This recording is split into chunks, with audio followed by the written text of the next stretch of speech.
Hello and welcome to the very 32nd episode of your favorite Stat Check podcast host's favorite Stat Check podcast. It is time for Take All Comers. As I said, the 32nd episode, it's eights in the States. It's Challengers Cup 2025. We've got not one, not two, but three special guests, maybe a fourth if we're lucky, joining us today to break down the biggest and baddest Warhammer Teams event in the United States. Arguably one of the coolest events of all time. It was Challengers Cup. We were there, and we are so excited to break it down for you, the Rose City Ruffians and their performance. I, of course, am not alone. I am joined by my wonderful co-host, Lucas Leafroller! and a variety of guests, including two of our players from the event. Over here, yeah, I'm Ian. I play Death Guard. Wonderful. And beneath me here, I muted him because his mic is echoey. Unmute yourself before you speak. Still haven't unmuted yourself. Do I have to unmute you? Is that how that works? Did I put you in purgatory? Yes. Welcome out. I'm guest. Intro for the third time. Nice to meet you. I'm Nicholas Frami. I played the Eldar for the event. Excellent. Thank you, Mr. Nick. Mute yourself so I don't have to mute you. And last but not least, our wonderful coach. Yeah, Ryan Cherowich. I was the coach for the event. Wonderful. We are real excited to be bringing in this to you boys. We're going to go through every single round, show you from the top down level what happens at high level teams 40K and what it looks like kind of at, the upper mid tier as we are here. We usually bring you the Team USA stuff with the absolute cutting edge of things. This is a little bit more of the local boys, but at the same time, a lot of very, very competent players, and we're still utilizing a lot of those resources. So maybe some of this is a little bit more applicable to what you're trying to do at your team event back home. But before we get into any of that, the ups, the downs, the twists, and the turns, I got to check in with the boys. How are we doing today, Lucas? Oh, dude, I'm doing great. Done with Challengers Cup, done with the move. That was a lot of crazy stuff. I don't know what happens in my life that I always have to move right when WTC and the North American Team Championships type stuff is happening, but that's just a yearly thing for me now, I guess. Crazy how that works with year-long leases when those events are at the same time every year. Logic. I don't care about your stupid logic, Tyler. I want things to work out nicely for me with zero effort involved. How about that? I'll be like damn apples. Anywho as well. Yeah, doing well. Done with that all now. Challengers Cup was an absolute blast. It was nice that it was a little bit closer to Portland. That whole, back and forth was just it happened over the course of an hour. It was really, really wonderful. Yeah, I had a blast with the event and super excited to get to recap it. Been doing well since. How are you, Tyler? Bro, I am doing absolutely fantastic. We are resettled back here. It's been a pretty crazy bunch of transitions between getting back to the U.S. from Spain, getting out to Challengers, playing Warhammer in person again for the first time in a hot minute. And it's all kind of settled down and mellowing out. I'm able to be excited about stuff again. We've got big things in the works. We filmed a stat rep the other day, did the commentary last night that'll hopefully go out Friday, maybe Saturday. Kind of depends on how much work I have outside of that. But we played a super fun game of AdMech versus Green Tide. AdMech are a ton of fun right now. GSC are a ton of fun right now. There is just way too much to play in Warhammer, and I am super excited about all of it. And I'm super excited to break this down. I'll check in with our fresh faces real quick. How you doing today, Ian? I'm doing great. I just moved in with Lucas. We're now roommates. We've been playing a few games here, there, everywhere. So looking forward to at least spending at least a year leveling up my game in that front. And then aside from that, my move up to Portland a few months ago has been great. Learning 40K, doing well in 40K, winning events, doing well in events. Yeah, life's good. Are you guys Mr. Fromm, how you doing tonight? Bro, I'm doing real good. Also winding down from Challengers Cup. I've been playing so much of the new Drukhari Codex, which has been so fun, by the way. The Witch Detachment, amazing. But I've been living the dream, playing lots of 40K, enjoying life. Yeah. Excellent. I'll kick it over to you, Cher, to take us home. Yeah. Also playing with the Drukhari Codex. Also stuck with playing with Sisters. Been messing around back with that again. And, oh, man, there is too much stuff to play. There's 4 or 5 armies that I want to play right now, and it's crazy. And none of them are Custodes, the best part of the current meta in the last 6 months, boys. That is Put your true. hands there up in the air if you agree with me. Let's fucking go, no custodies. A great meta. Just a Knights player, like. Hey, Chaos Knights. Put some respect on my name, fool. Wonderful. Well, with that all out of the way, I do want to give out one very big pitch. We'll plug our sponsors and whatnot later on, but there is something very, very important that you should all know about, and that is a little event coming up hot on our heels called West Coast Warbands. And that is the first ever 8-man teams event to be taking place right here in the Pacific Northwest, right here in Portland, Oregon. I'm not in Portland, but I'm there spiritually right now. Portland, Oregon 8-man teams event is coming up in February. What are the dates? Who knows the dates? 6th and 7th? February 6th and 7th. It's 3 days, isn't it? So another 3-rounder? It 6-rounder, just like Challengers? 6th through 8th. 6th, 7th, and 8th of February. It's a full 8 teams event, just like Challengers. We're going 4-4 GW and WTC boards, so a little bit of a mix there. We will only be using recommended boards. I'm involved. I promise we're not going to plan anything absolutely terrible. Yeah, it's going to be really well run. These boys ran the 5s event that we were at the other weekend. Sorry we didn't have a chance to cover that one. But as we'll get into with Challengers, we did not actually have the opportunity to talk about anything that happened because of some decisions that were made. But that is the event that you have to be at. I believe they have room for an ungodly number of teams, right? Like 30 or 40 teams? 28, Yeah. I think. 28 teams? Yeah. Yeah. It's a lot of teams. The moral of the story is if you want a ticket, there's room for you around, and I'm sure that we will make more room if we need more room. This is an event worth traveling for. If you have got an 8 that you are looking to get at either some practice for Challengers, to take your own stuff to the next level, and to not play this nonsense NTL stuff that seems to be cropping up everywhere, and play like the actual good teams format, albeit with a mix of with the mix of GW and WTC terrain that everyone loves, that event is going down and you want to be there. Highly recommend coming in for this event. It's at a big old hotel. Where is it, at the Hilton or the Doubletree or the is it the Hilton? Yeah. Great. So room block in the building. Fantastic event being run by fantastic people who've been doing this for a while. Holiday Inn. All of Holiday Inn. It's at the Holiday Inn. Okay.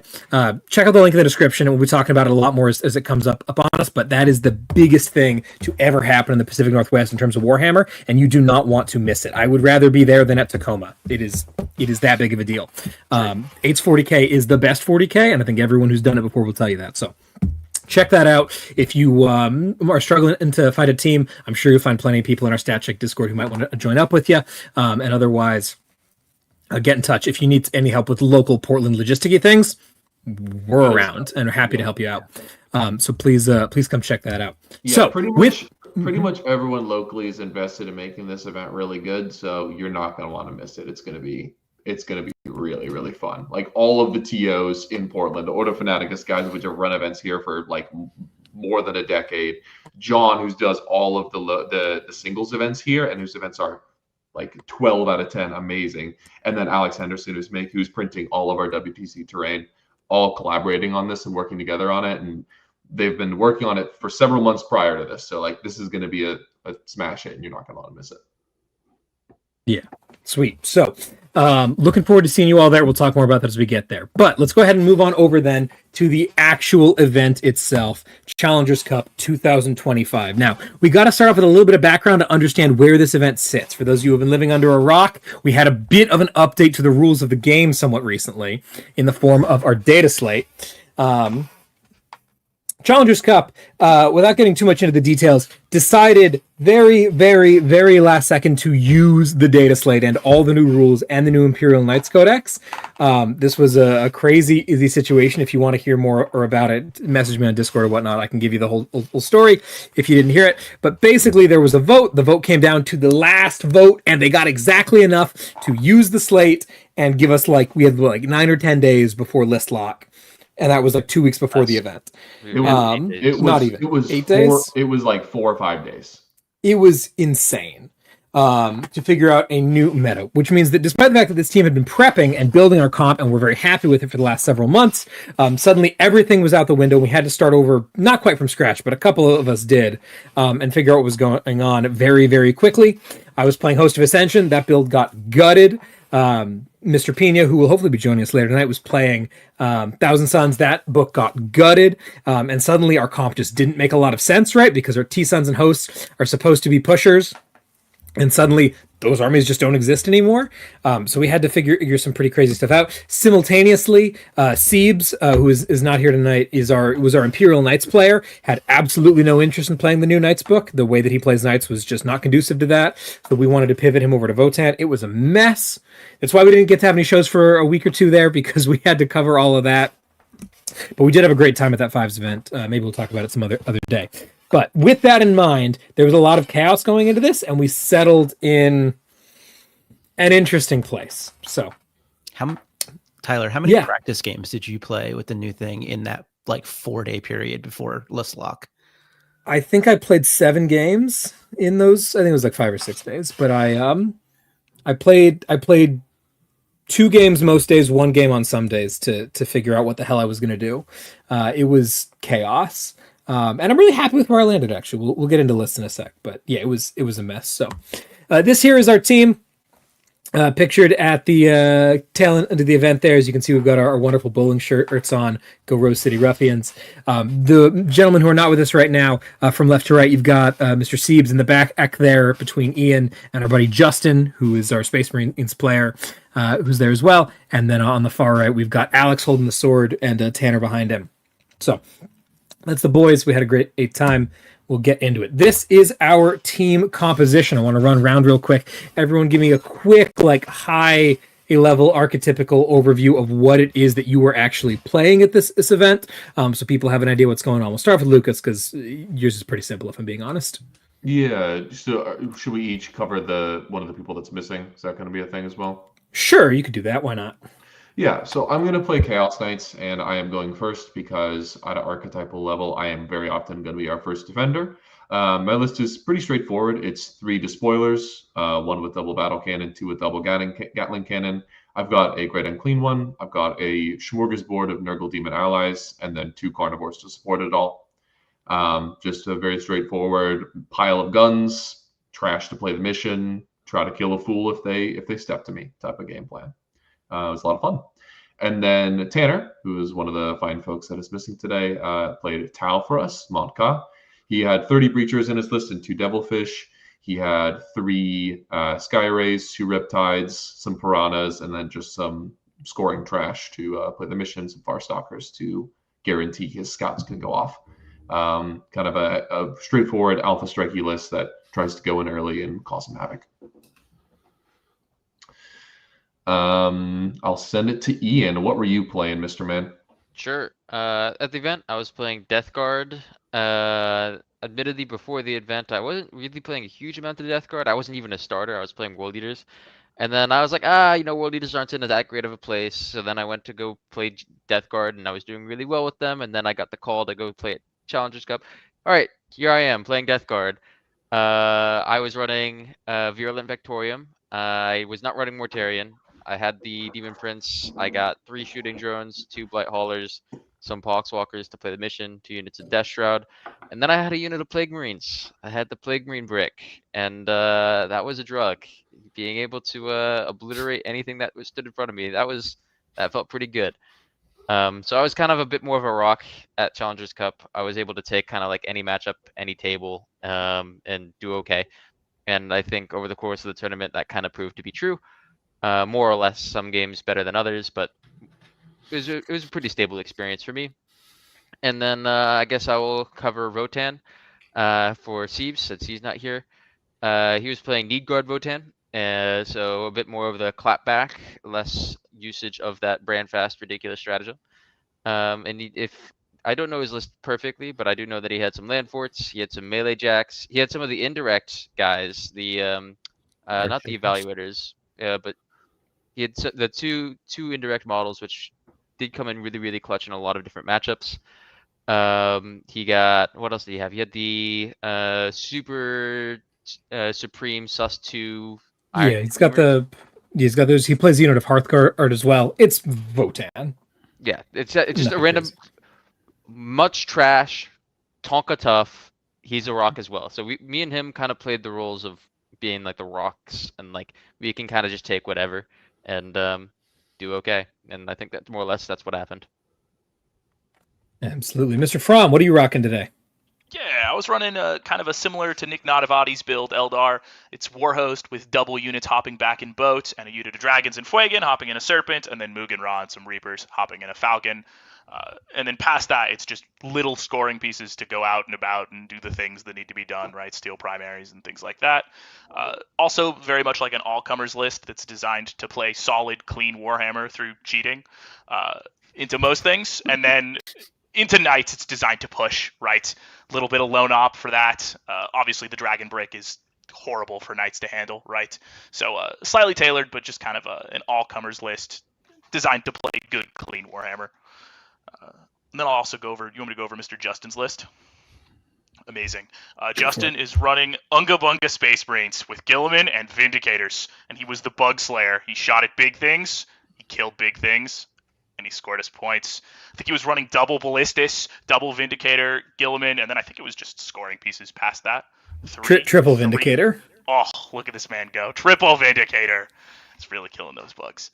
But I think he was just put into blunt force threats and used to kill them, and I think he did an excellent job. Shout out to him, by the way. He did wonderful. He was our top point scorer. So he did excellent. Yeah, very nice. And then last but not least over here, I'll cover myself and Mr. Pena, who again will hope to join us later. So being no longer having access to Host of Ascension, I went kind of digging around for something else to play. I considered what the hard pivot to AdMech was going to look like. I really like the new AdMech. They're very strong.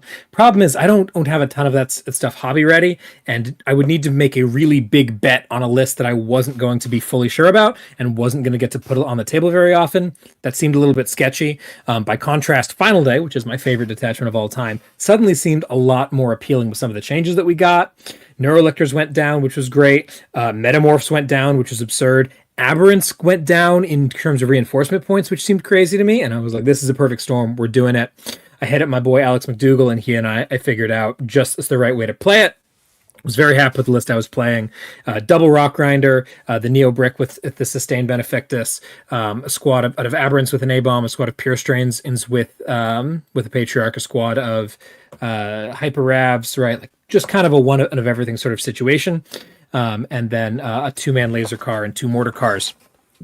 Really great list. Worked out really well for me. In practice, it was really good at pushing skill diff was really what I was trying to get out of it, right? A lot of the armies that I play are very drawish and I jump through a lot of hoops, and if I play perfectly, I get a really good score, and if I don't, it doesn't matter if my opponent is mouth breathing or not. Like, it's just not going to work super well, and that just wasn't really something that I was comfortable doing in this team's environment. I wanted something where I knew that if I was a better player than my opponent, I could put them in a freaking locker, and this list does a really good job of that. It has a deceptively large amount of damage while having normal amounts of insane board control, 20 gargoyles and whatnot. And just piles of lone ops. Oh, and a Clamavis. Oh, I love my Clamavis. Anyway, so that was my Forces of the Hive Mind build there. It was really great to get back to my roots and play Forces. If you want to hear more about that list, again, Discord. It's a ton of fun. And then last but not least, we have Alex here, who was our T-Sons player. Alex... we'll talk more about the narrative in a second, but there were a lot of shifts that we considered, and Alex shifting to Sisters was one of them.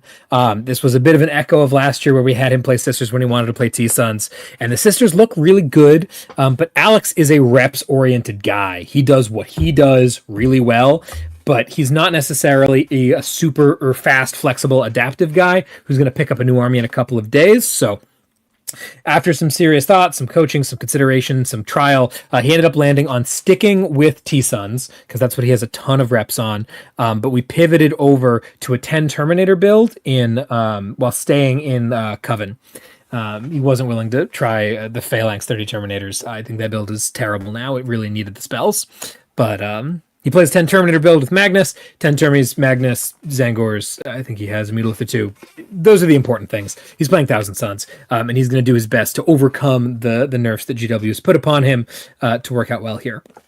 So a couple questions about this comp that you might be wondering. One of which is, holy shit, that's a lot of guns. Where are your punches? And the answer to that is, well, ask the Challengers TOs. We spent a while reading over the pack when deciding our comp and realized that we are going to be playing on the same 5 GW layouts, 1, 2, 3, 6, 8, every single round.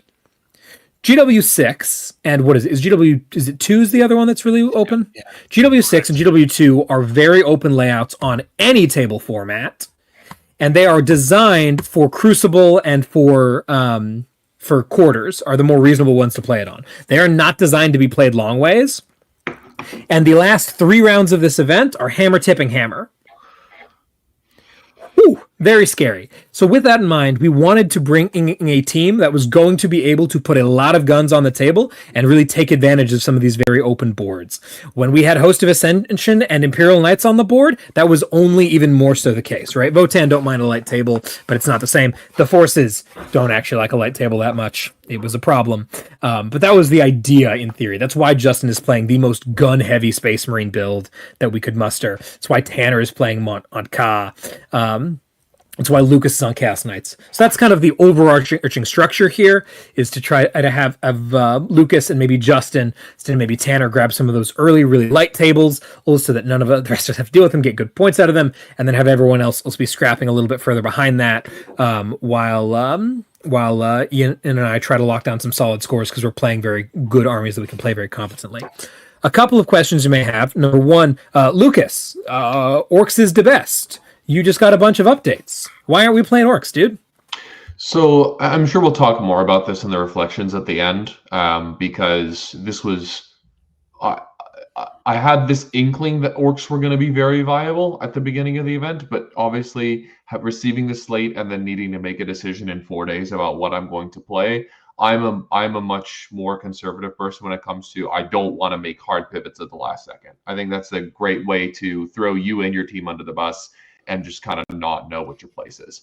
I have been playing CK. At this point, I've got like 60, 70 Infernal Lance reps, and all of them are 3 Despoilers. And I knew the output of my army. I knew the kind of things it wanted and didn't want, for the most part. And it was just something that was a known quantity, and I knew 100%. Like, truthfully, 1 month ago, when I was considering pivoting to Orcs, like, I might have picked Green Tide, which would have been a huge liability for us, right? Like, there was no way for me to know what the best thing was going to be. Obviously, there's a lot of hype about the Gaz unit with the mech.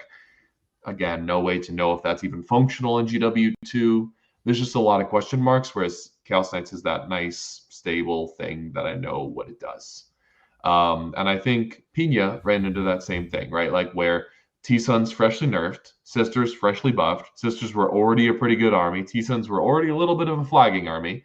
But after, we kind of all bounced around the idea of Pina pivoting, and I was definitely someone who was in favor of him sticking with T-Suns. And again, we'll get into reflections at the end, but that ended up kind of holding him back a little bit. But there's just, unfortunately, with 4 days between rules lock and list lock, it's kind of hard to tell what the meta is going to be and get practice on stuff that you think is optimal. That was just the reality of ignoring the list lock 2 deadlines in a row. But we chose to do that for some fucking reason. Here we are. Yeah. We'll talk again, like Lucas said, we'll talk some more about the bigger picture and reflection, but I just wanted to give you all an idea of what the comp is. And I think that's a big question, because in general, when you're building a team, you want your best players to be your pushing players, and Lucas is probably the best player on the team. Having him on an army list that wasn't able to do that was a serious sacrifice that we decided to make, but it was one that we decided was worthwhile because he has the reps on that army, because he can push it in some interesting directions. And that kind of guides into how our pairing strategies worked a lot of times, was that if we can't use Lucas to push, we can use Lucas to fall on grenades that no one else wants to, in a way that maybe even most as Chaos Knights might not be able to, by having such a competent pilot at the helm. So we'll get into it and see how it goes. I'll kick it back to some of our guests here. Talk a little about the event itself. Ian, Sheriff. This is the second time that all of y'all have been to an 8-man and teams event. You all were at the predecessor to this event as well. What did you guys think of the of Challengers in the flesh, the logistics, the grandeur of it all, the location and whatnot? Was this can we get a bit of an event review from the boys? This was much better than Dallas was. I'll say that. The venue was in a better location. We were able. I don't know what the hotel situation was, because last year was in the hotel that we were in, but this year we did an Airbnb, which worked out really nice because we were able to just shuttle over everybody and worked out well. The food was in the venue, or last year we had to like go. I think last year they had like one booth doing chicken fingers or something like that. Yeah. And yeah, we had to like try to find food every time. So there was food in the venue if you wanted it. We took care of our own food, but yeah, it was a better logistics setup. I think the only negative was the lack of alcohol, although I don't think that mattered much for our team, most of our team. And some members of our team, they'll find a way, you know. Yes.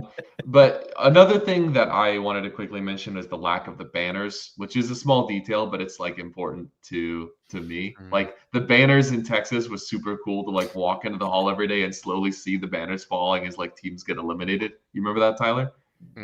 Yeah, absolutely. This year they did the flags a lot bigger, and they just kind of handed them out to people. And a lot of people, we had Tanner wearing ours as a cape for the event. Was very cool, but I think that was a really cool detail that they did the first time around. Yeah, I agree. You're walking in and you're like, oh, these are the people that are still standing. Let's go. This is hype. So I missed that. But like in terms of like the location of the venue, I mean, Salt Lake City was surprisingly wonderful to just hang out in. I thought it was going to be like super dry or hot or whatever. It was just like a totally normal weather, really lovely. It's like a 10-minute drive from SLC, whereas opposed to DFW was like a fucking hour plus to the event through sweaty ass Texas. Like, no thanks. So I think they planned those logistics a little bit better, and I thought it was awesome. Yeah, I have a lot of coworkers that are from the Salt Lake City area. They went to BYU, so like I was getting hyped up by all my coworkers. Like, dude, you're gonna really enjoy it. I always kind of consider Utah to kind of be like, oh, it's just some flyover state, you know. And then yeah, we got there, and it was actually a really beautiful place. Like the sunrises, sunsets, the general vibe, the temperature, the weather, everything kind of just lined up really, really well. That was a really, really enjoyable venue, enjoyable place to be.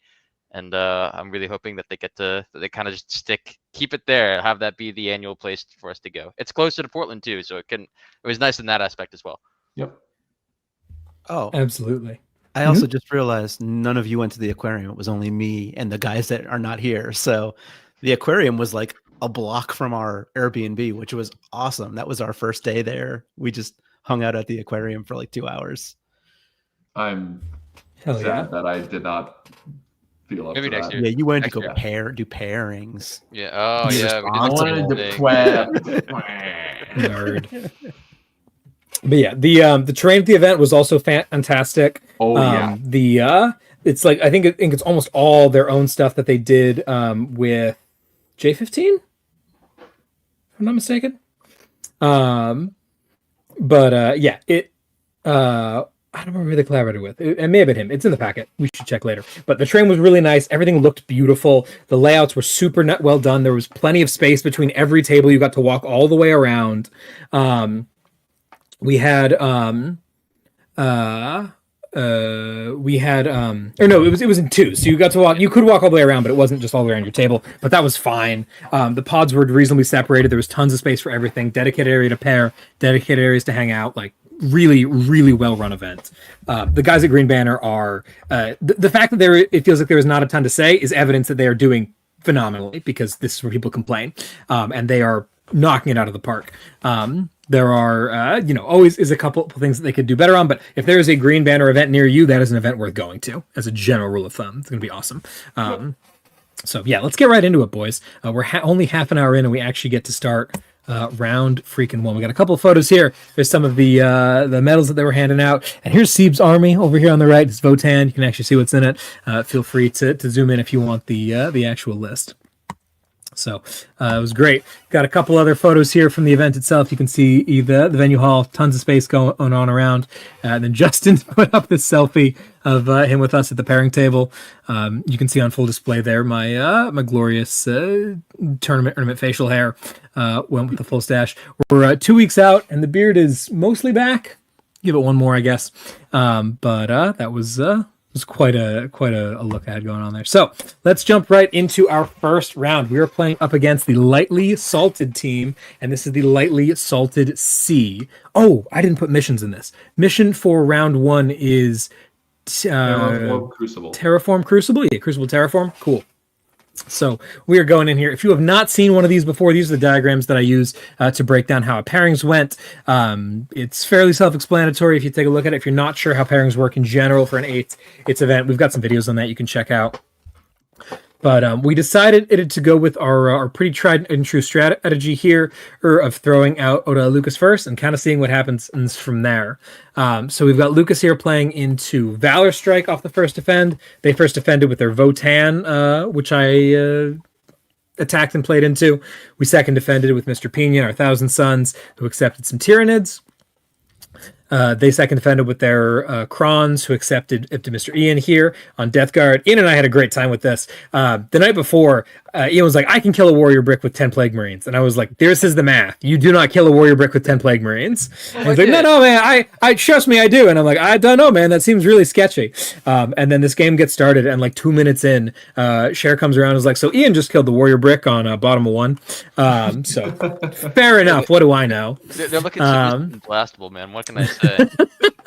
Excellent. Mr. Frommie here scrum defended and played it into the Reaper's Wager Dark Eldar, kind of a matchup that nobody wanted, so we were excited to get that out of the way. And they scrum defended with their Hammer Death Guard. We threw the rock at it, and the rock got a 10. Shocker.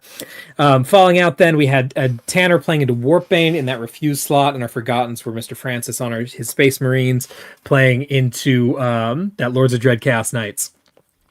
So overall, this pairings went, as you can see, quite well. We're walking out with 4 greens and 4 yellows, and the results of the round somewhat reflect the pairings. We'll try to have just a couple of people talk about their games for each round. We only have 4 games here, and Cher can provide some color commentary as well. So we can have most people cover most games. But did anyone here have a particularly interesting or exciting game they wanted to talk about? I mean, my game was kind of just, Necron player walk forward, and then, alright, I guess I'll walk forward and shoot. If I kill you, I kill you. I killed him. Game's over. That was my game. It wasn't that exciting. I mean, Death Guard kind of do that. I can say for Siebes' game, so the person he played against, Nicholas Wanker, is the Death Guard player that I'm actually friends with from the Death Guard Discord, and we were talking beforehand, and he continued to go on. He played double Deviler, which is crazy, on the 160 mil pie plates, and he went on for the rest. Every other, I think the lowest score he scored after this round was 14, and we were the only ones to hold him to a 10.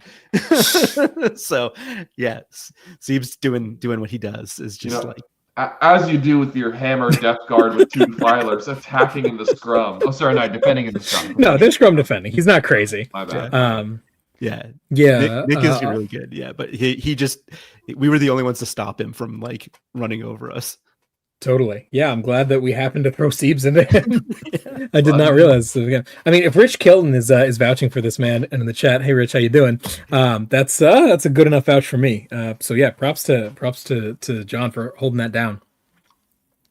Sweet. Lucas, I know you got to play your favorite kind of game, which is a Nightmare match. That was into was she their captain, I think? She was helping to do leadership stuff. But I don't know if she was actually captaining necessarily. Whatever the case. I don't remember her name, but she was delightful.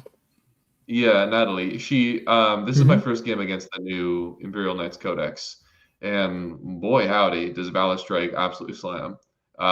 You look at those rules and then you forget to factor in the 3 enhancements that they have, which is heal D3 in every turn. One knight gets stealth every turn, and another knight gets ignore cover every turn.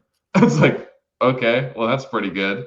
And yeah, I really should be, and we'll see this in a later round, but basically all of the night matchups for me are just like pink, which is a flip. And that's not based on who goes first or infiltrate, right? It's just literally who shoots the opponent's big dumb models gooder. Because if you shoot gooder first, then you win. But if they shoot first and they whiff and you shoot back and you kill them, then you win. And it's just like, it's just a dumb game where you're hitting each other on 4s from across the board, and you're trying to converge firepower because you kind of need multiple knights to kill a target. It's very awkward, and it's very swingy. And in this game, I ended up getting a couple of those upswings. It was a clutch moment where I killed her first attributes that she exposed, like basically to the wound, and it exploded and killed a squad of. I mean, again, we're playing knights versus knights, right? So we have no trash. That knight exploded and killed her squad of 5 battle sisters behind her expansion that were sabotaging. So she was stuck with sabotage, had to get rid of it. Like, it didn't even get a CP for it. It's like, okay, this is so like that was a big swing. And then there was like one kind of key misplay where she didn't exploit the fact that she has transports and I don't. That would have been a big swing as well. And it ended up being a big score for me, but I could easily see this dipping down to a 5. Knights versus knights is just it's one of the games of Warhammer of all time. Very nice. You had what you called a Drosh matchup into Reaper's Wager, and that number over there is a 19. Yes, The my fuck? opponents forgot about the humble Warp Spider, and then 15 ran forward on a turn and killed 700 points, and then overwatched another 200 points of Dark Eldar, and it was not good. It was not good at all. This matchup is a draw as long as your opponent is consistently move blocking the base locations of super valuable Warp Spider locations. My opponent forgot to do that for a turn, and then the game ended. It was pretty much how it went. Wild. Fair enough. Is that how the Eldar Mirror goes as well? Because that one feels like a Warp Spider Fest. It is definitely a Warp Spider Fest. It's if both opponents or both people are very competent, then it's like less Warp Spider Festy. But the second someone messes up, there's like 15 Warp Spiders in your DZ holding the Overwatch button after killing like 400 to 500 points. And you're like, this is bad. And so it very much is. Fair enough. I just ignore the Warp Spiders, dude. I don't know why you guys are shitting your pants. Like, they don't do anything. They're just strength 4. Yeah. Turns out they're pretty good into T3 4-up save models. Pretty good in those. Crazy, I dude. believe it. Yeah. Wild. Alrighty, great. As for myself, from yourself, I got to play into, it was devastating because I was outmatched from the very beginning. I was very proud of my cool new mustache, and then we walk in and we pair against Andrew Johnson's team, who's also, I think he's from the Northwest somewhere. He comes to Slaanesh, so we've seen him around. Yes. You will know if you've been at an event with him because he has the best mustache in 40K. Holy smokes. I was wildly outdone, and I was shocked a little bit and stunned, and I spent so much time staring at it that I managed to clock out in this game, and I managed to fumble what could have been a very effective win here, and what I think is a pretty favored matchup fell down onto to a 10-10 draw. Had a really good time. He's a wonderful opponent. We had a great game. I just wasn't quite able to close. It was the deal there. I went into this round thinking, okay, I'm not playing host anymore. The clock is not going to be so much of an issue, and I was just wrong. I can spend too much time thinking about any army. It was not an issue for the rest of the weekend, but this was a really good wake-up call, and it was nice to have it early, as opposed to in a round when we might have been a little bit tighter. Overall, we can see here, this is our projection over time. If you didn't see the WTC episode and this graph is new to you, this here is a graph of what Cher is keeping track of, which is all of our turn-by-turn projections in real time, telling us where we think we're at in total over the round. So in this round, we paired very well, got a lot of matchups we liked. They went pretty well, all in our favor early on. This is Terraform, so a bunch of us got to go first, which is a pretty big deal. So we ended up projecting super high, and over the course of the round, things just went up and up from there. Fell down a little bit at the very end, but overall, just like a pretty smooth sailing round. These folks were absolute pleasures to play top to bottom. I didn't hear a single negative thing said about them. We've invited them very thoroughly to come join us at West Coast Warbands. Hope they'll make it out. But yeah, absolute wonderful group of people. Yep. Sweet. Ryan, do you have anything else that you wanted to mention about the round? How was I'm very curious to hear about your experience a little bit here. How was it your first round going in as a coach, which no longer in the dresser rehearsals, but trying to do the real deal? Yeah.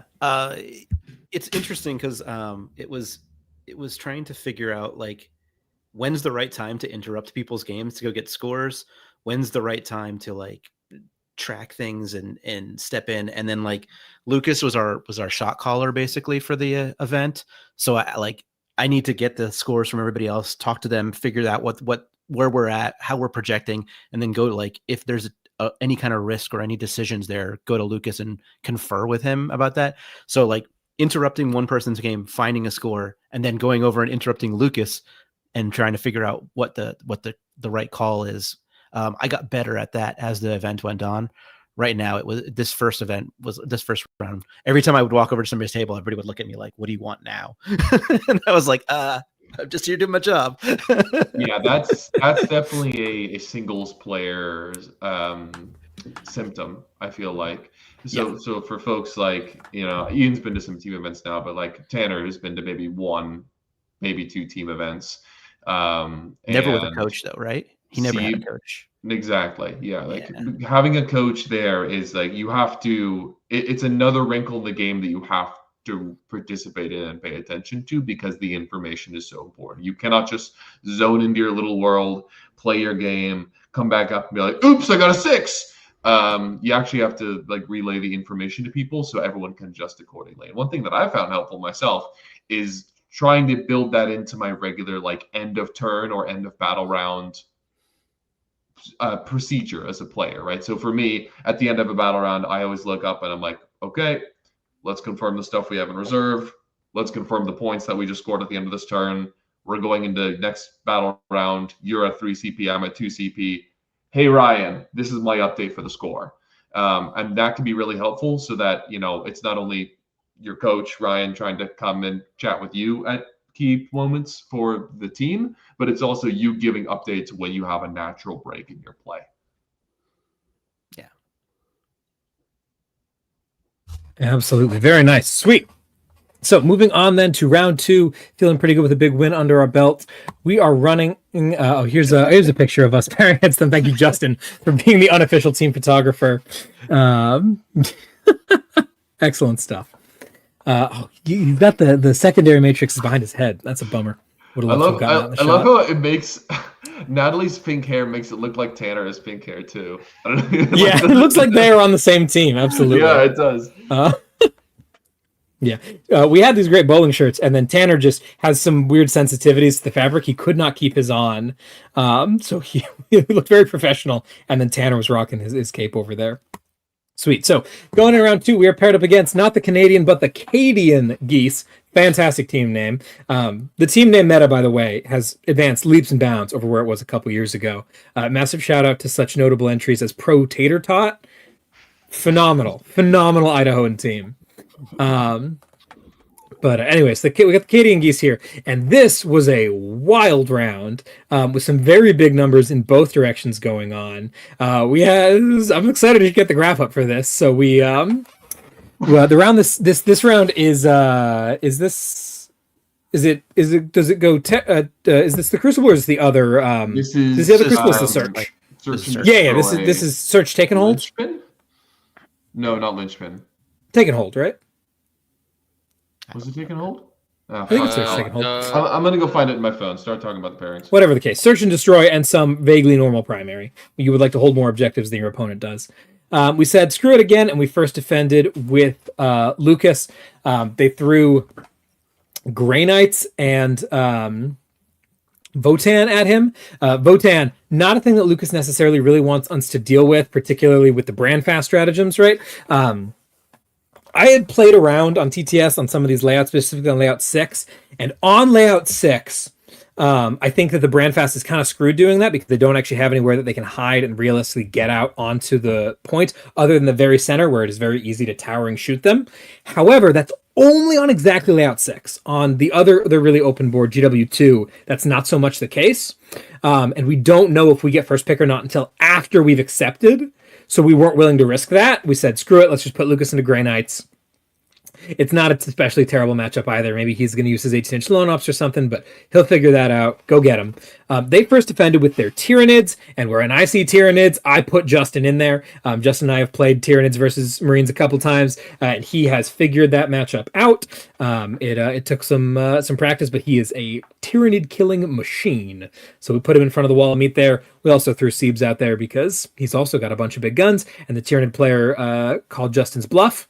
Unfortunately, he was wrong. We second defend then with Mr. Hebert, Mr. Tanner, and his Montka, and they attack him with again the Votan and with the Vessel's World Eaters. Lucas, can you take a second to talk about this World Eaters list? Because this was some pretty wacky stuff.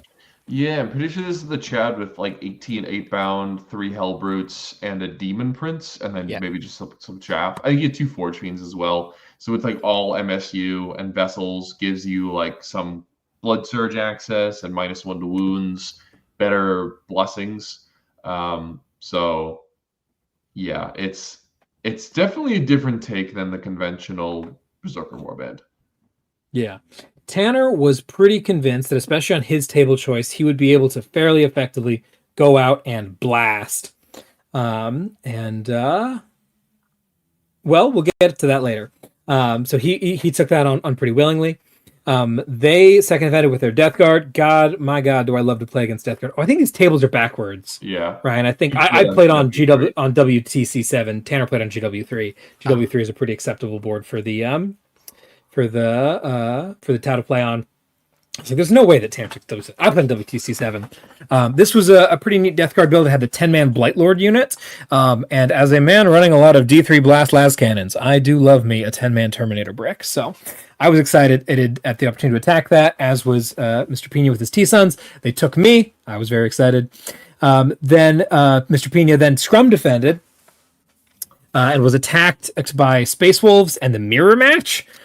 Massive props for anyone willing to put their balls on the table when it comes to a T-Sons Mirror Match. But the rest of our comp really didn't want to play into the Space Wolves at this point, so we put him into that, and he did really well.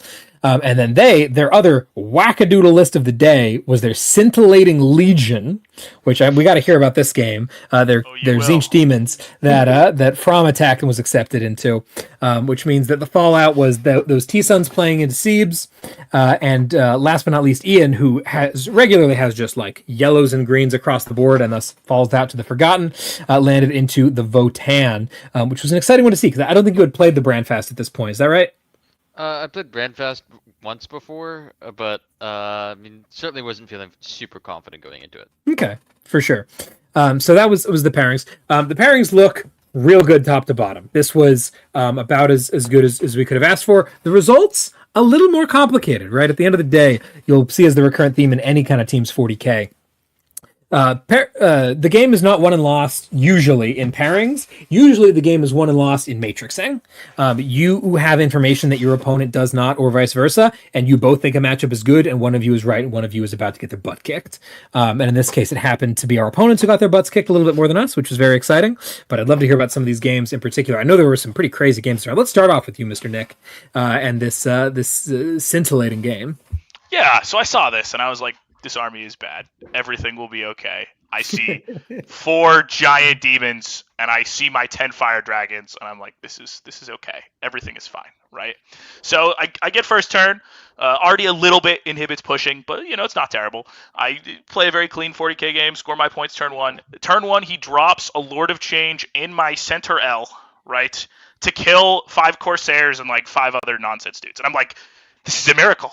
This is the best thing that could have happened, right? This was hilarious because Nick runs up to me immediately at this point and is like, I have the greatest play. And I'm like, for you or for the opponent? And he's like, for me. It's great. And the greatest play is hop 10 dragons out and shoot the big bird, right? In Eldar fashion. Super smart, right? So I shoot. God, Nick, you're a fucking genius. Where do you learn these things? For more incredible tips like this, check out the War Room. Keep it going. Exactly. I was already feeling. I was like, does this guy know something I don't know? Right. So I overcommitted. I put 5 Banshees in Jane Czar, 5 Warp Spiders, the 10-man dragons, and then like part of the Mugen unit into this big bird. Right. I do not kill the big bird. It's very bad. It's looking in my army after beating 4 Banshees to death in melee. I'm like, not good. Not good at all. We still hold it to a 10, but the rest of the game is kind of a recovery from, like, a bunch of Banshees disappearing and there being a big bird looking at my army. It's fine, but definitely, like, a really scary moment to happen bottom of 1, top of 2, right? It's supposed to be a little later than that, not so early. Was that just him being able to...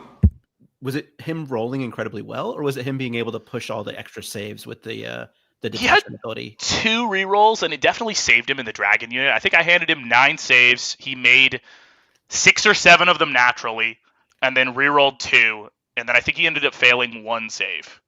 So that was obviously the majority of why he survived, right? Because at that point it's just like chip damage through like 2 to 4 damage activations. But it certainly helped. It certainly makes that spike better, right? Because you just get to say, actually, I spiked and took 2 dragon saves. Actually, it's 0 now because I rerolled them. So it certainly helped. Fair enough, man. Well, nice job bouncing back from that. That was a quite a horrifying thing to hear about happening.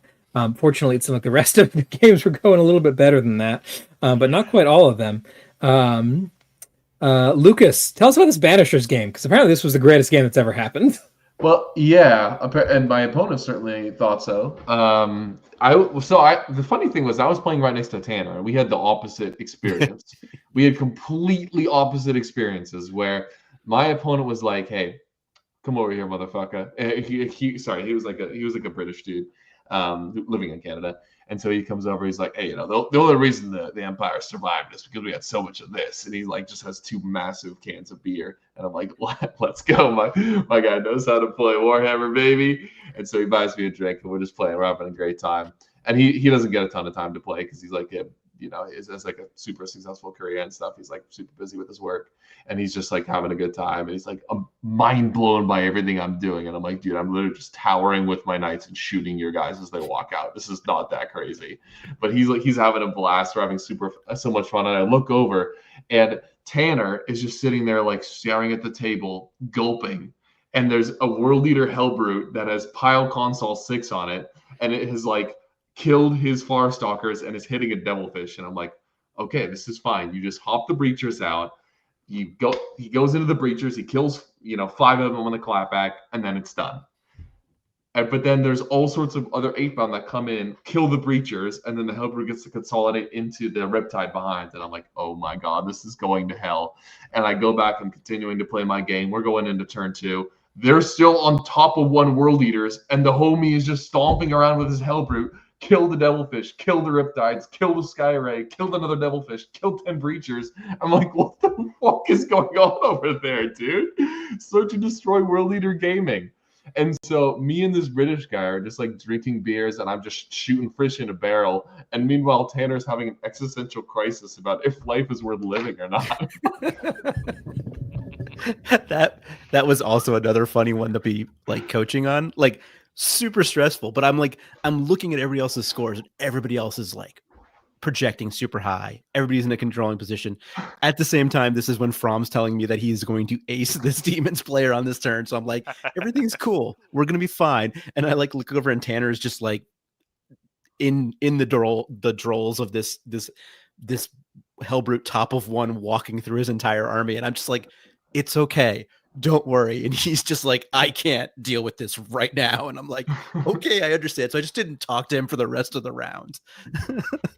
Amazing. Yeah. So Yeah, that is how, I mean, you can go to the next slide, but that's how a green goes to a 0 is, oh, where is it? I thought there would have been a massive immediate drop of like 12 points, but I'm not seeing that. Because everybody else was projecting so high the whole time that there was wasn't. Was that what's happening at the 45-minute mark there? Yeah, that's probably about where we were at 100, that's when and we went all the way down to 85 because Tanner went minus 15 over the course of like 5 minutes. Yeah, I zeroed him deploying. There. Yeah, his deployments take forever because he's got like 1 million models. It matters where they all go. Everyth's in response to what his opponent does. It definitely mattered where they all went. Straight into the fucking army case, brother. So he's always the last one to finish deployment. But yeah, so that dip right there is where I zeroed him. But as you can see, we were still way above any threshold that we had to worry about at that time. So yeah, for sure. Very nice. Alrighty. Yeah, so that's some of that. And then Ian, how'd your game go this round? Yeah, I mean, this was actually a really educational game for me. I was lucky to go first because against Brandfast on this particular mission, or at least in GW8, he can deploy his any vehicle behind cover. If he gets top 1, you hop the warriors out, stick to the center, and then hop back in. and all right, now all of a sudden I have to expend my trash to interact with him. Whereas, since I had a Poxwalker that was standing on the center, I get to now sticky it. I get to walk backwards, and now he has to expend his trash to come to me.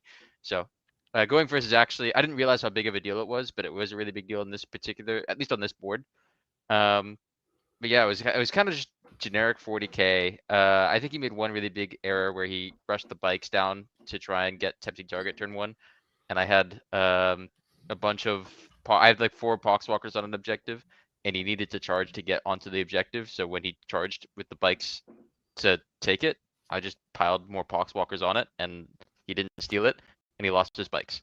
And now that the upbeat downy, I mean, to be fair, he did shoot and killed like 8 Poxwalkers, and almost killed the other unit of Poxwalkers. Okay. So they got a decent value out of shooting, but not having to deal with any upbeat downy as Death Guard, like having the ability to kind of just start walking up the board without like any care in the world is a really big deal.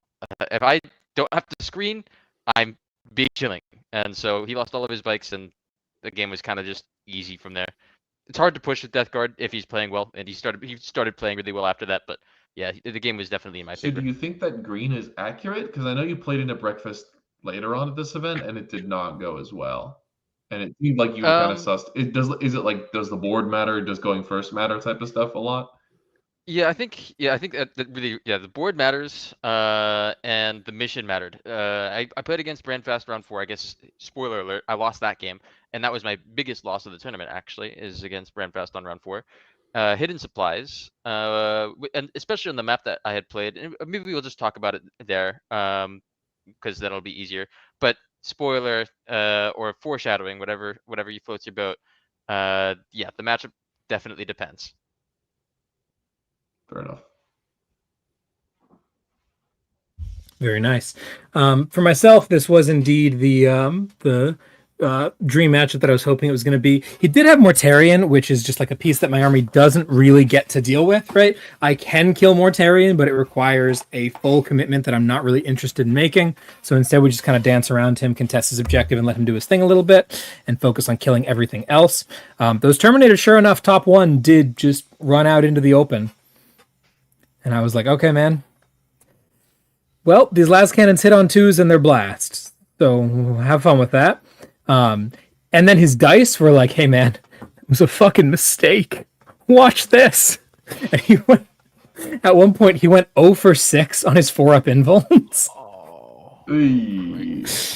I only killed 4 because I rolled 1 on damage at 2 times. I was like, all right, that's 4. And then the other one's shot, and he failed some more invulns. And I think I ended up killing 6 of his 10 Terminators, bottom 1, while in like pretty safe positions. Yeah, it just kind of went downhill from there. He didn't have a ton of pieces after that because he's playing with Morty and 10 Blight Lords, so like he's pretty light on the ground. So I was able to infiltrate his home field really effectively, which was a big issue for him. And then he had to send his Death Shrouds onto his home field in order to get it back. And I was like, oh man, that's a bummer. You have fun with that. I did at one point in time have a singular squad of gargoyles take the center objective away from Morty and his home field away from the Blight Lords simultaneously. Fuck yeah, gargoyles. Yeah, throw back to like 3 TAC episodes ago when you. Sorry, this is making me so angry that I'm just like stumbling over my own words. Throw back to 3 TAC episodes ago when you were asking for gargoyle point drops. Yes, please drop gargoyle points. They're too expensive. That's okay. I've got my Taraxi back. They're just as good. Oh, good. If not better, because they reacted flat 6. Anyway, but yes, that was a fun game. I felt kind of bad because again, the dice really did add insult to injury, but it was not the matchup that he wanted it to be. So solid round against these gentlemen. We finish up with 107, so we're at like 220 after day 1. Feels freaking excellent. Not quite touching the peaks of Art of War and Team Australia, who have like 300 points or something, but feeling pretty good about ourselves going into day 2. Sweet. So that's when this happens. Yikes! Yeah, so we get our pairings the night before, as you often do, and we are playing into Papal Supremacy, so named because it contains the infamous Pope brothers, Sam Pope of Team USA fame, who's a good buddy of ours, his brother Noah, and then a bunch of other excellent players on their team. A couple notables include Trent, who is another other Team USA prospect, also from the Northwest, actually, and a phenomenal Death Guard player we're very worried about. This little fish you may have heard of named Nemo, who just won LVO the other day, just in case you didn't know about him, and his insane recon guard list. And then they've also got Mike Pestilence on the team. I think they have one other guy that we knew who he was. Was it my opponent? I don't know his name. I forgot. I'm really bad with names. You played Trent. Or no, you're Death Guard. You played Biosec. I think you played Matt Ali. He's not very well. Matt Ali was on there. Yeah, he was their CK player. No, their Biosanctic player was he did really well. What's that guy's name? So well. He was a good player. I can't believe I'm forgetting his name. He was excellent. It was Ben. Anyway, right? Benjamin. Yeah, Benjamin something. I think. Benjamin. Yeah. That sounds right. Anyway, these guys are phenomenal is the moral story. They end up getting 3rd place at the tournament overall. They tie the Aussies in round 6. So, like, very impressive. Nobody else did that. The Aussies stomped Art of War, and these guys tied them. Very, very good team. Glisner or Durant is was their coach. I don't know who the former captain was, but he was coaching. He was great. He did super well at LVO as well. I think he made top 8 with his Tau. Just a really great team, top to bottom, incredibly stacked. The team that I was personally the most worried about, because if we play Art of War or Team Australia, you know what?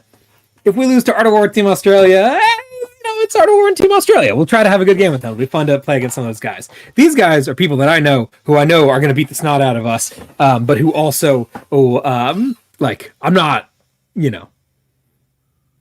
are people that we played against in the past. It's not necessarily the most exciting group, just a really scary, terrifying group of guys who we were really excited to get the pleasure to play against.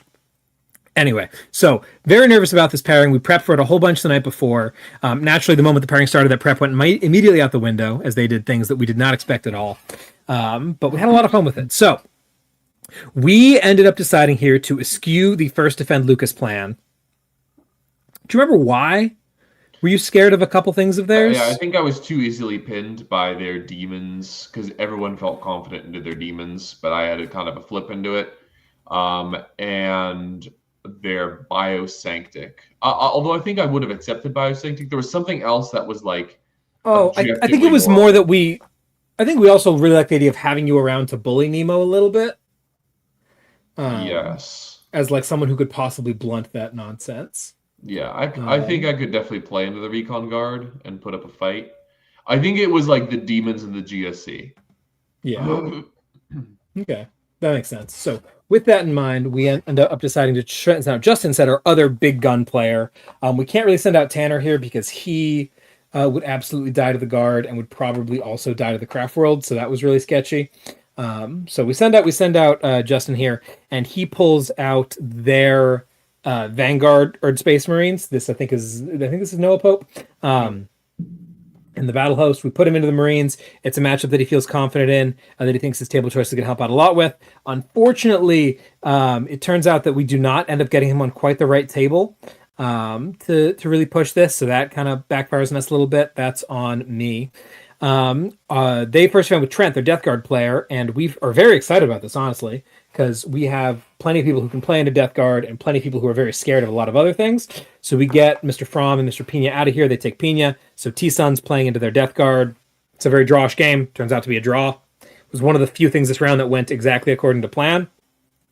And then with the not really anything out of the way, really. Oh, the Vanguard. The Vanguard's out of the way. You didn't want to play into the Vanguard. I'm looking at the Matrix now. That was part of it. With the Vanguard out of the way, we now feel comfortable second defending you because you can play into most of the stuff here. And they throw the Nids and the Biosanctic at us. That Nids is Sam Pope. We accept the Nids because this is a matchup that you've played before. It's a little bit swingy on some of these battle shocks, but it's something you're comfortable with. And Sam is a very good player, and he's not going to run over. He's going to run over a lot of other people, so we'll take that. They second defend with their Eldar, and we offer them a mirror match and myself. Obviously, GSC kills Eldar. Everyone knows this, but they take the Eldar. And then we scrum defend with Tanner on his Mont Ka, and they attack with the Infernal Knights, which I'm going to be honest, we were very excited about. The part of the idea of this comp is that we need to pin Knights, particularly Infernal Chaos Knights, because that is, in our mind, the default first defender. We ran into no one who did this against us, as far as I could tell. I don't think anyone first defended Infernal Lance Chaos Knights, but this was the expectation. And we obviously have our Eldar.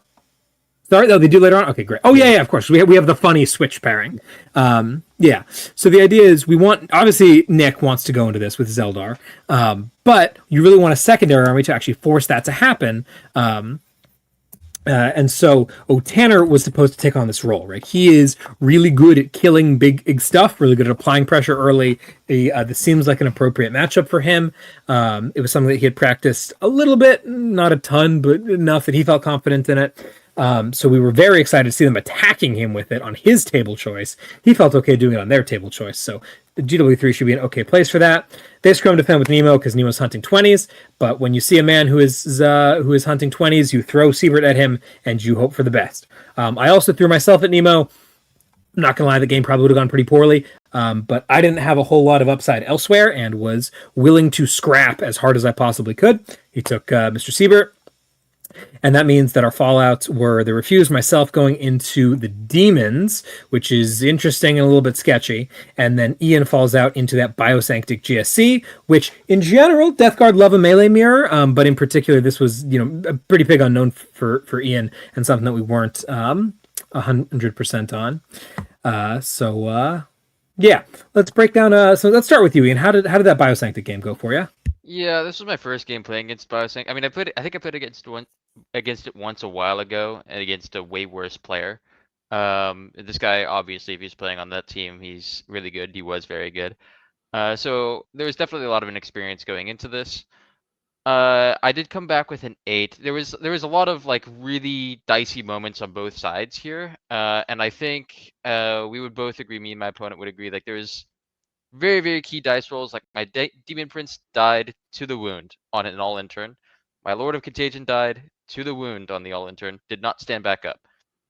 Like there's these small things where like, yeah, if these things if the Demon Prince survives on 1 wound, all of a sudden spend a CP, he's gonna heal up back 3 wounds, deal 3 mortals. Maybe he kills some Gene Stealers on the way. That kind of deal. Like it's these small swings would have made a massive difference in the tide of the game. So I don't feel bad having Matrix at green. I think that after the game, I can't tell you what I missed now, but after the game, I definitely remember thinking that I could have flipped 1 more primary for 1 diff point. But otherwise, I was pretty happy with how I played this game, and I'm pretty happy with how I Matrixed it. It is what it is, like good players, they will play to their outs. They'll play to deny you, and he did exactly that, and he played very well. I think I played just as well, and sometimes the game does that to you. For sure. Good stuff there. Mr. Fromm, tell us anything about an Eldar mirror match? Yeah, so I've got a lot to talk about on this matchup. Very, very interesting. So the game starts with, what does your army do, right? I'm an Eldar player. I should know what your army does. No fucking clue what his army does. And that, to be fair, that kept going as I kept playing into it. I was shocked just like how this army operated. And we'll get into it at the end. It really should not have been an 8. It should have been more like a 4 or 5, but I was able to like scrounge 3 diff that I should not have touched anywhere. But this is just really interesting. Like the key pieces you see at first, which is uppy downy guardians that do like incredible volume, like 30 plus shots of 7/1/1. You're like, okay, this is bad, but it can be held to a draw with elves, right? You've got the mobility to play the game. Spiders are amazing in the mirror, and he only has 2 units of spiders. But really, like where it hit me that this was probably going to go downhill is there's a 10 guardian brick with all the characters sitting in the middle ruin that I cannot attack. I get overwatched with if I interact with it all, and it has auto advance 6 and can get into my DZ bottom of 2. I'm like, this is very, very bad, right? For the scenario that ended up putting this more on Matrix is at the very end of the game. I'm bottom scorer for context. He shoots a unit of Hawks that's in the corner. They reactive move 8 away, so they're unable to be tagged. They uppy downy for a CP and then land on his home and burn it. For context, really, if he just didn't shoot them, that didn't happen. But I don't know, very interesting. Going back, I would Matrix this is certainly more like an orange over a yellow. Super interesting army, and not something I think I would want with Aspect or Warhost again. Great guy, though. Ben was an incredible player. Yeah, very nice. Welcome back, Lucas, from your technical difficulties. Tell us a little bit about the from yourself. This game with Sam. Good time. Donald, this was Guardian Battle Host was the Eldar match.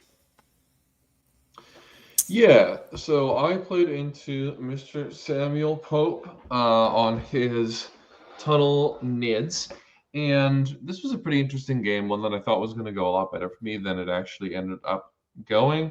And Sam did everything he needed to. I think this game was.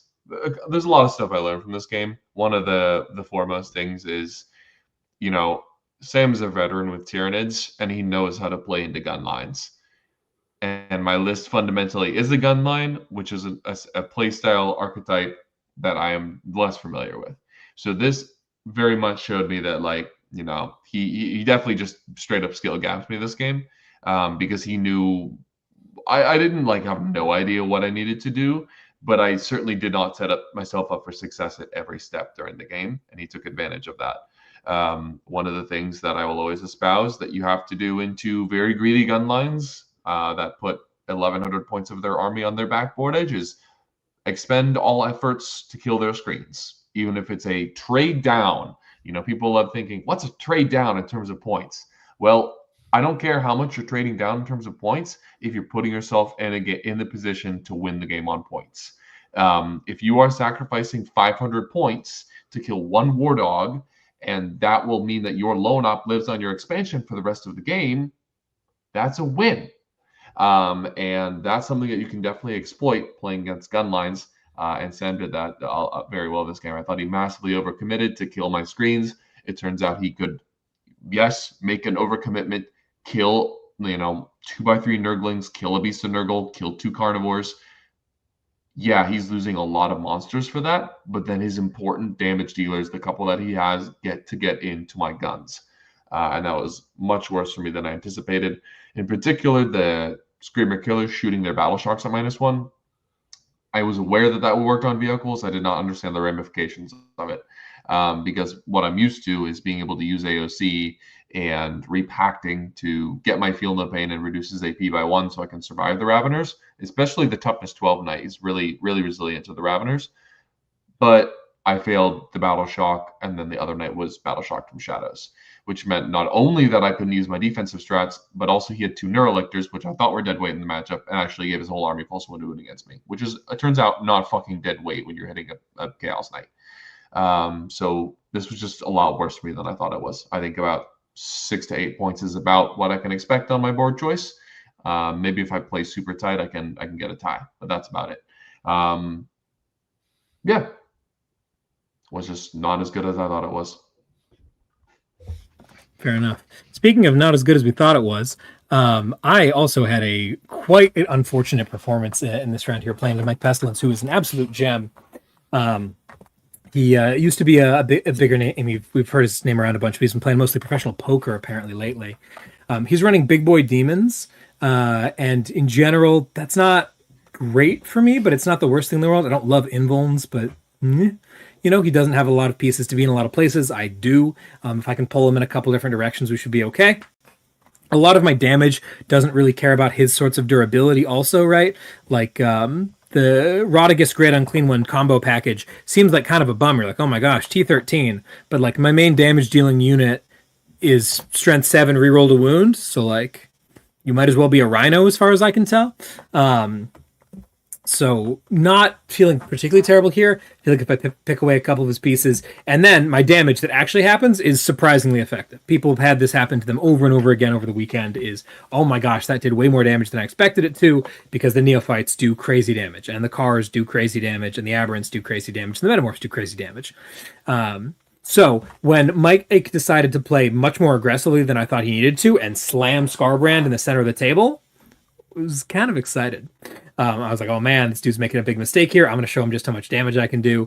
We're going to really just bland this guy off the table, and we're going to start basically up a monster. He killed 5 Metamorphs that immediately grew back. Like, cool, Scarbrand, nice job.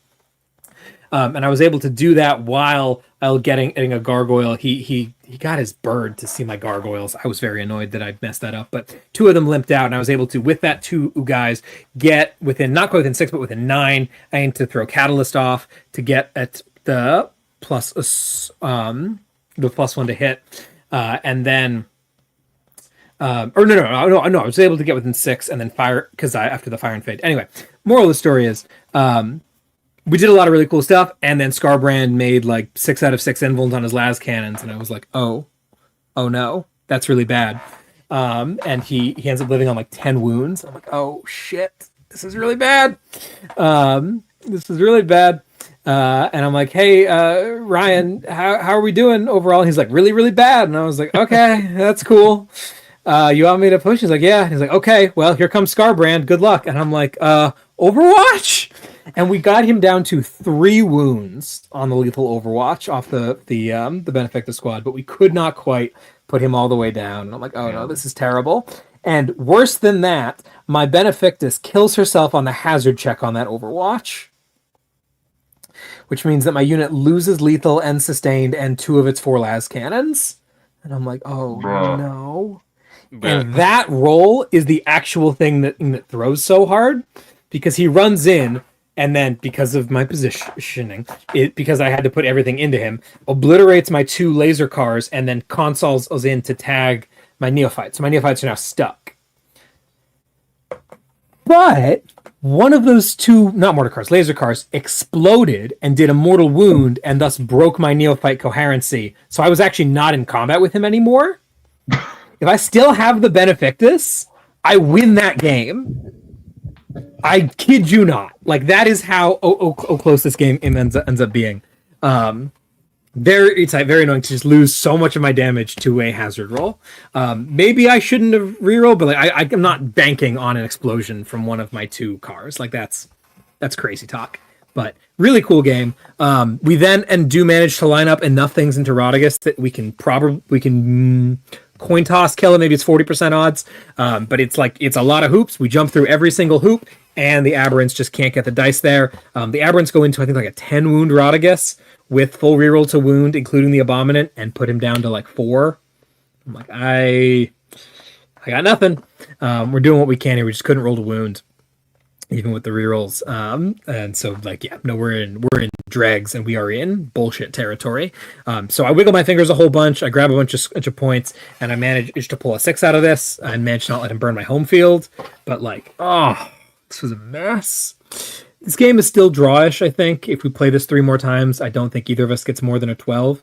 But massive bummer when a lot of guys on the team could have done really good things to this that I end up here and I'm not able to convert on it.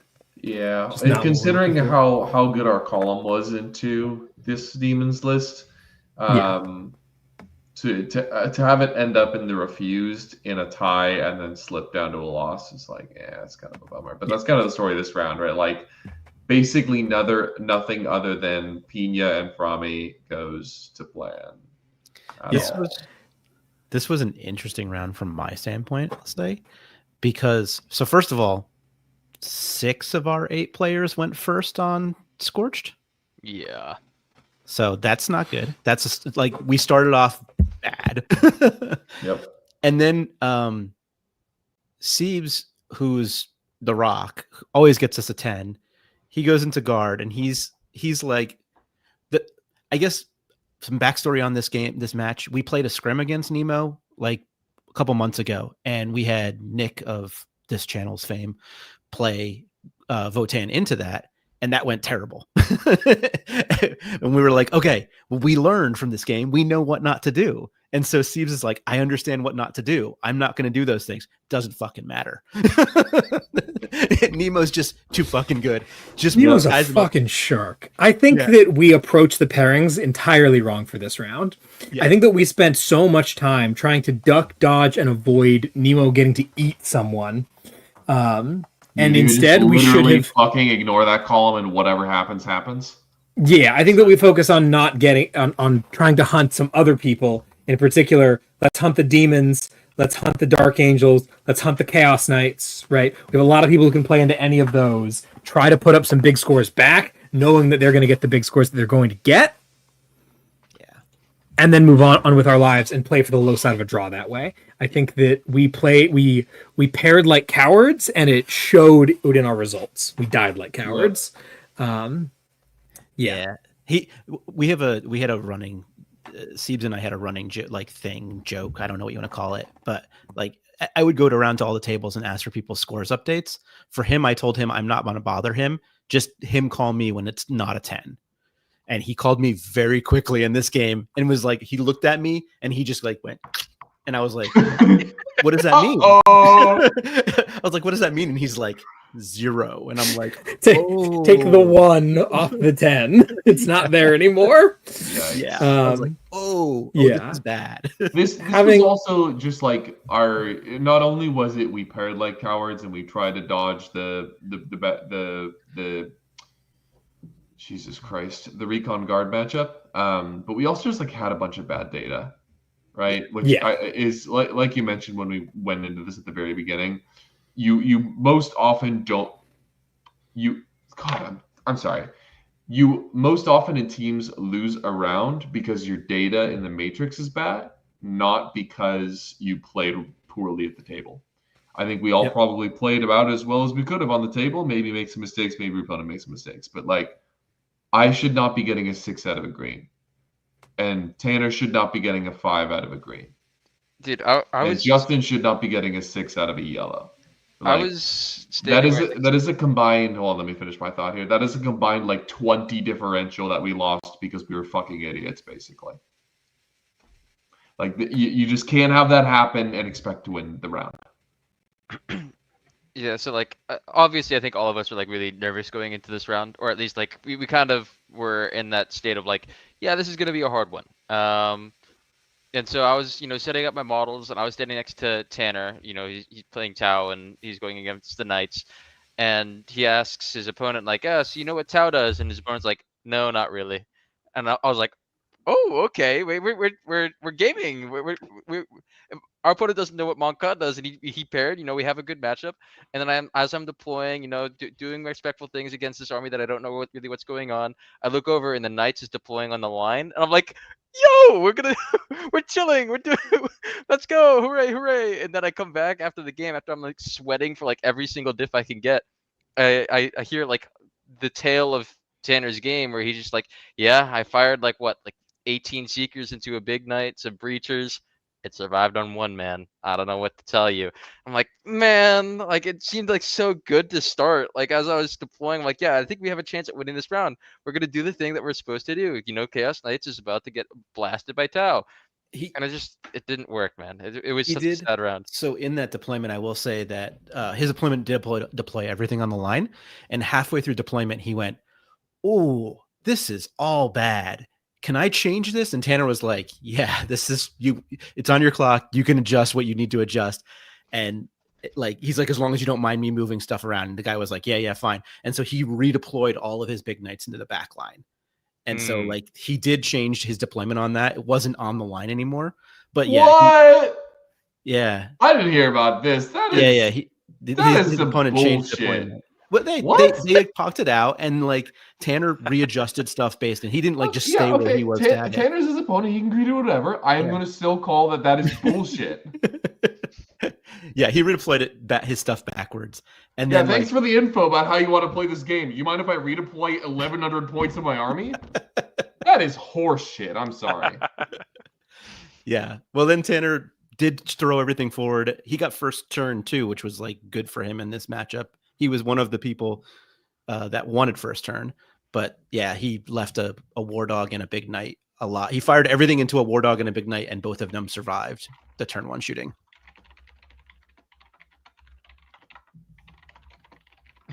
Furious typing into Yeah. I'm actually molding so hard right now. Okay, I'm gonna stop thinking about that so I don't get upset. It didn't make a difference in the round.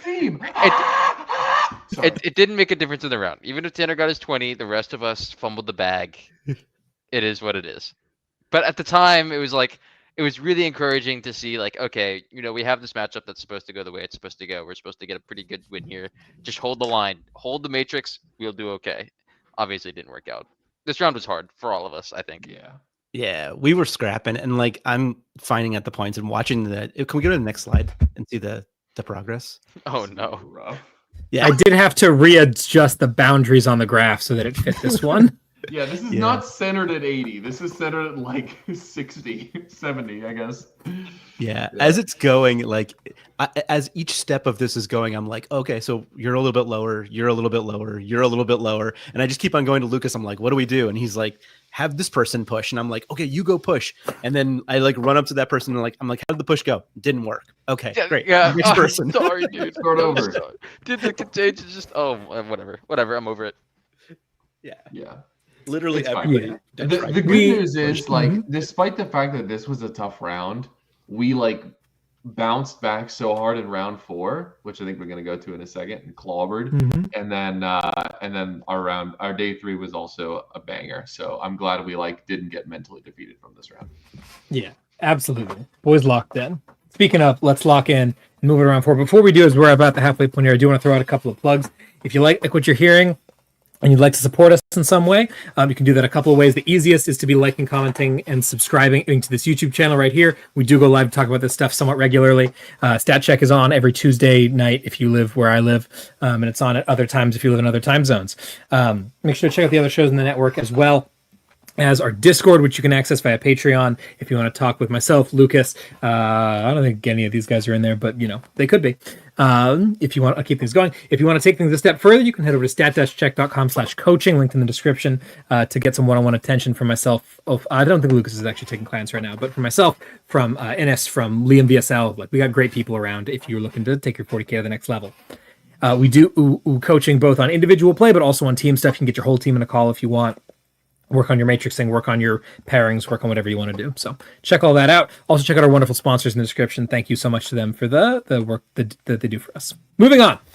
We got a couple of images here. This is an image from the T-Sons versus Death Guard game that Mr. Pina shared with us. Very funny maneuver there. Keeping the Plague Marines off of. Oh, I think this was like the Plague Marines don't get to burn my home field. Was what he said was the point of this. Very good move. And then here's a picture of the great Nemo himself from behind and here, setting up those horrific swaths of guardsmen up against poor John Siebert, who has no idea what's about to happen to him. That's a man looking at that and realizing that he's over his head. I think, I talked to them about it. They were saying after the game, he asked him, was like, hey, what do you think I could have done? Do you think there was a way to like make this a game? And Nemo was like, if you deploy your entire army on your home field, there's a chance you can get a 1 or maybe a 2 by holding that for the duration of the game if you get lucky on secondaries. And John's like, yeah, man, fair enough. Sounds good. Okay. Nemo is a machine. I really hope that he gets involved with USA next year because I want to play with him more. He's a ton of fun. Yes. I think their game was the first one done as well because it was just like he wrapped everything, trapped everything, and it was just like, okay, pass to you. Okay, pass to you. Yeah. Yep. Jesus Christ. Alrighty, cool. Well, that brings us into the afternoon of day 2 with the Rain City Witch Pigeons. Vengeance. The vengeance round. This was a good round. I was happy So about this one. if we paired the prior round like cowards, we paired this round like people on a fucking mission. Oh Lord, I don't give a shit. Activate. Yeah, so we first defend Chaos Knights like we often do. They also first defend Chaos Knights. Now, here's something you got to know about our comp. We assumed that this was going to be a very, very common thing. Chaos Knights first defending on both sides. So we designed both of our lists with this in mind. Lucas practiced the shit out of the Eldar matchup because our team is pretty bad into Eldar, so that he could accept it. And then a lot of these Eldar players haven't been playing the Chaos Knight matchup very much because no one ever accepts it. So he can skill diff a little bit and squeeze what should be a big loss into a total draw. Very cool. His extra Beasts of Nurgle are also pretty good to this effect. Simultaneously, Fromm has the Solitaire, which takes those terrible tables where Lucas thinks he can play the game and makes it no longer playable because there's a lone up on the board. Just pushes things to the next level. So we tried to say, hey, we recognize that this is a common pattern. We're going to try to beat the pattern with some small tech here. I think this was a really cool plan, and here you get to see it executed to its fullest effect. Yes, We first sir. defend Chaos Knights, they first defend Chaos Knights. We attack their Chaos Knights with Eldar and Marines. They attack our Chaos Knights. We didn't want to put Tanner into Chaos Knights again after what just happened, which is why we sent Francis instead. They put their Eldar and Custodes into our Chaos Knights. We look up and down the Custodes list, and we're like, Lucas can probably beat this. Fuck it. We ball. And we accepted the Eldar. Simultaneously, their Chaos Knights also accepted the Eldar over the Chaos Space Marines. That one I don't know about. Bro, I was Like- salivating.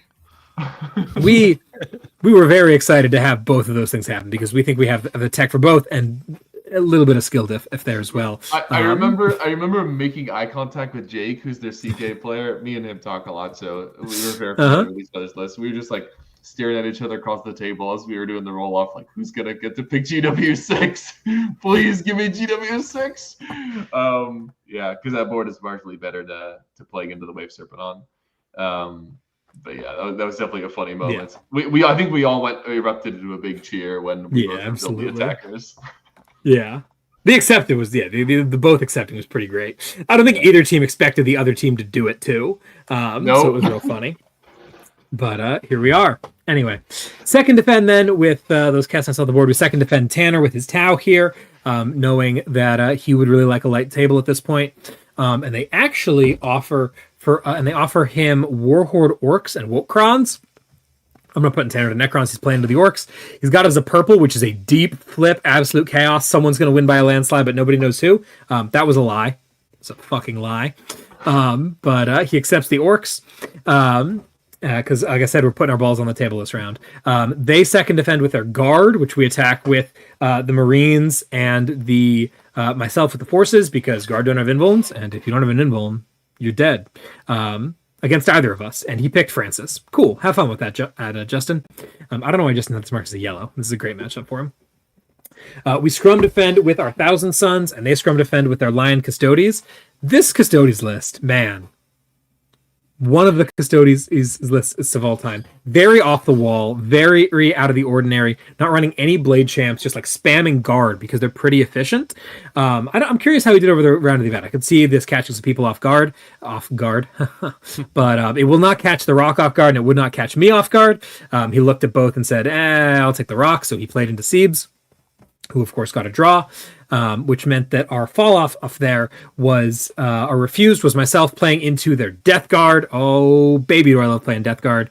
And the forgotten again is Ian, again playing into Votan, albeit to a slightly different result this round. Those tables at the bottom are wrong as well. By the way, I played on GW8, Ian played on 4-5. Let's save dessert for last year. Ian, why don't you tell us a little bit about the different Votan game? What was so different about this one? Is it a player skill? Is it a list thing? Is it a table thing? What's going on? Yeah, so you also noticed that I did matrixes slightly more conservatively than I did the first one. Because that first game I did kind of see like, yeah, it's actually pretty hard for me to play into Votan. Like I can player gap them, but I'm not supposed to be able to score a lot of points, and they're not supposed to be able to score a lot of points into me, assuming correct play. So I was like, yeah, this seems more like a yellow. And then of course my opponent was much better. Like big super major. I don't know what Brandon's actual level of skill is, but I heard that he was like second place in like 120% GT. So like he's a good player. And then we were playing Hidden Supplies on WTC 4.5. And the little nuance of this map with Hidden Supplies and Hidden Supplies in general is that the no man's land objectives are really hard to hold. They're generally kind of out in the open and you can't really stand on them. And generally that's going to be quite a boon for Death Guard, because if I happen to go first and I get to sticky them, all is well, and now you have to send your entire army over there to actually interact with me. I go first. I think it's a massive boon for me. I sticky my things, all is well. Ha ha ha. He moves forward and threatens to unload. So there's 4 objectives in no man's land. He has 1 Capricus standing on like the actually safe one, so he's gonna score that, like no questions asked.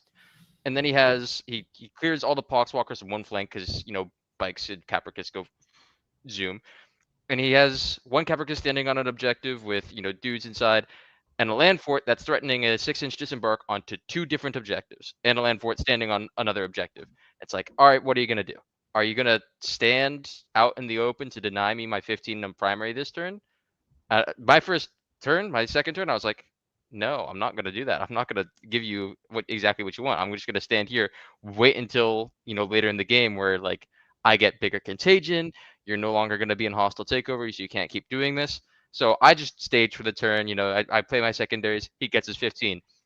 Clock to him. He gets action secondaries. He barely moves his models. He tries to kill whatever he can kill, whatever. Clock back to me. Same exact threat. Like, am I gonna score 15? And I'm like, I guess not, dude. I guess I can't let you score 15 after 15 after 15. So I guess we go in, and I'm gonna trade down, and that's what happened. I traded down, and he went into whatever fortified something, and he gets -1 to wound, and I traded down to get my all-in turn. It's a hard game. It was a much harder game, partially because of hidden supplies, partially because of the map, partially because of player skill. I think maybe I could have kept it a bit closer if I played it a bit better, but yeah, this was a hard one. And I think it's particularly because of the hidden supplies and Votan combination. Brandfast in particular, if it was Need Guard, I'm pretty certain that this is supposed to be waiting for Death Guard. But Brandfast is really, really hard for Death Guard to deny because I just don't have that much chaff. Yep.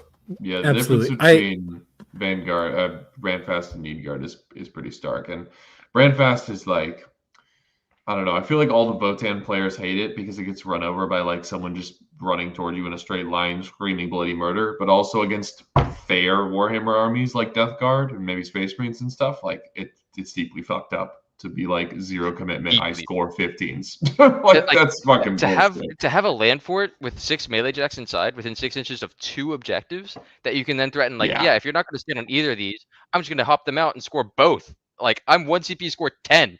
Like.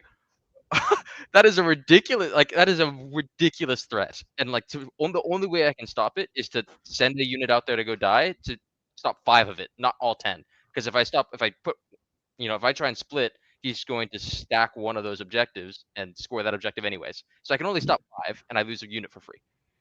At 1 CP to score 5 points is always going to be worth it. I mean, not always, but almost always worth it in his case. It's a hard game. It's a very hard game in that particular mission and that particular map. Yep. Yeah, I think that something else worth noting here about the event is that they did have hidden supplies locked to the same direction on every board. It is the opposite of the direction that WTC does it. So all of the maps were designed with hidden supplies one way in mind, and they went the other way. So on this WTC 4-5 board, for example, on hidden supplies, usually you each have a safe expansion in that middle ruin there. But so to instead have neither of you have a safe one, instead he just has safe staging to then Brandfast onto both. Very different experience that I don't think we gave enough credit. So props to you for scrapping that into still getting a decent score out of that. A 6 is not amazing, but it could be a hell of a lot worse if your opponent's just obliterating you on primary. So nice work there. Cool. I want to say, no, go for it. I was going to say there's a funny thing for Ian, though. I think you were still in your head from the last game, the last round. And so you finished second to last of everybody. And the first thing you said to me after you finished this round was, please tell me I didn't lose it for everybody. Yeah, that's true. I was, dude. Okay, so there's an element of the last round, but like, yeah, after last year, if anybody who's watching remembers, I was on the team last year, and I pretty much single-handedly lost a round last year where I lost Magnus turn 1. Yeah, I didn't want that to happen on round 4, no less. In round 4. I lost Magnus turn 1, and we lost that round because of that.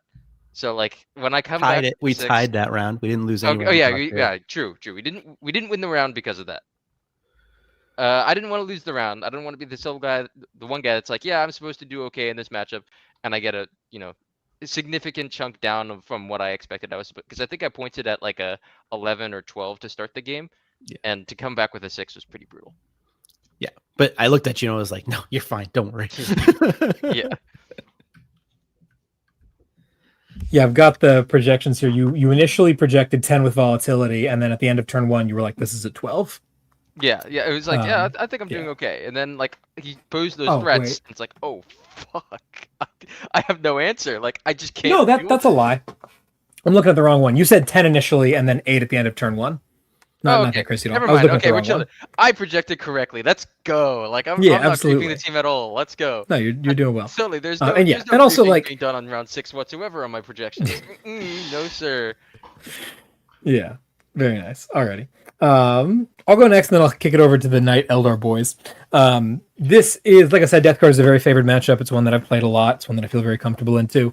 This guy did not super understand how the GSC stuff worked, which didn't help him either. And Hidden Supplies is a really, really bad mission for Death Guard in general, as Ian found out, but particularly into something that does what my army does.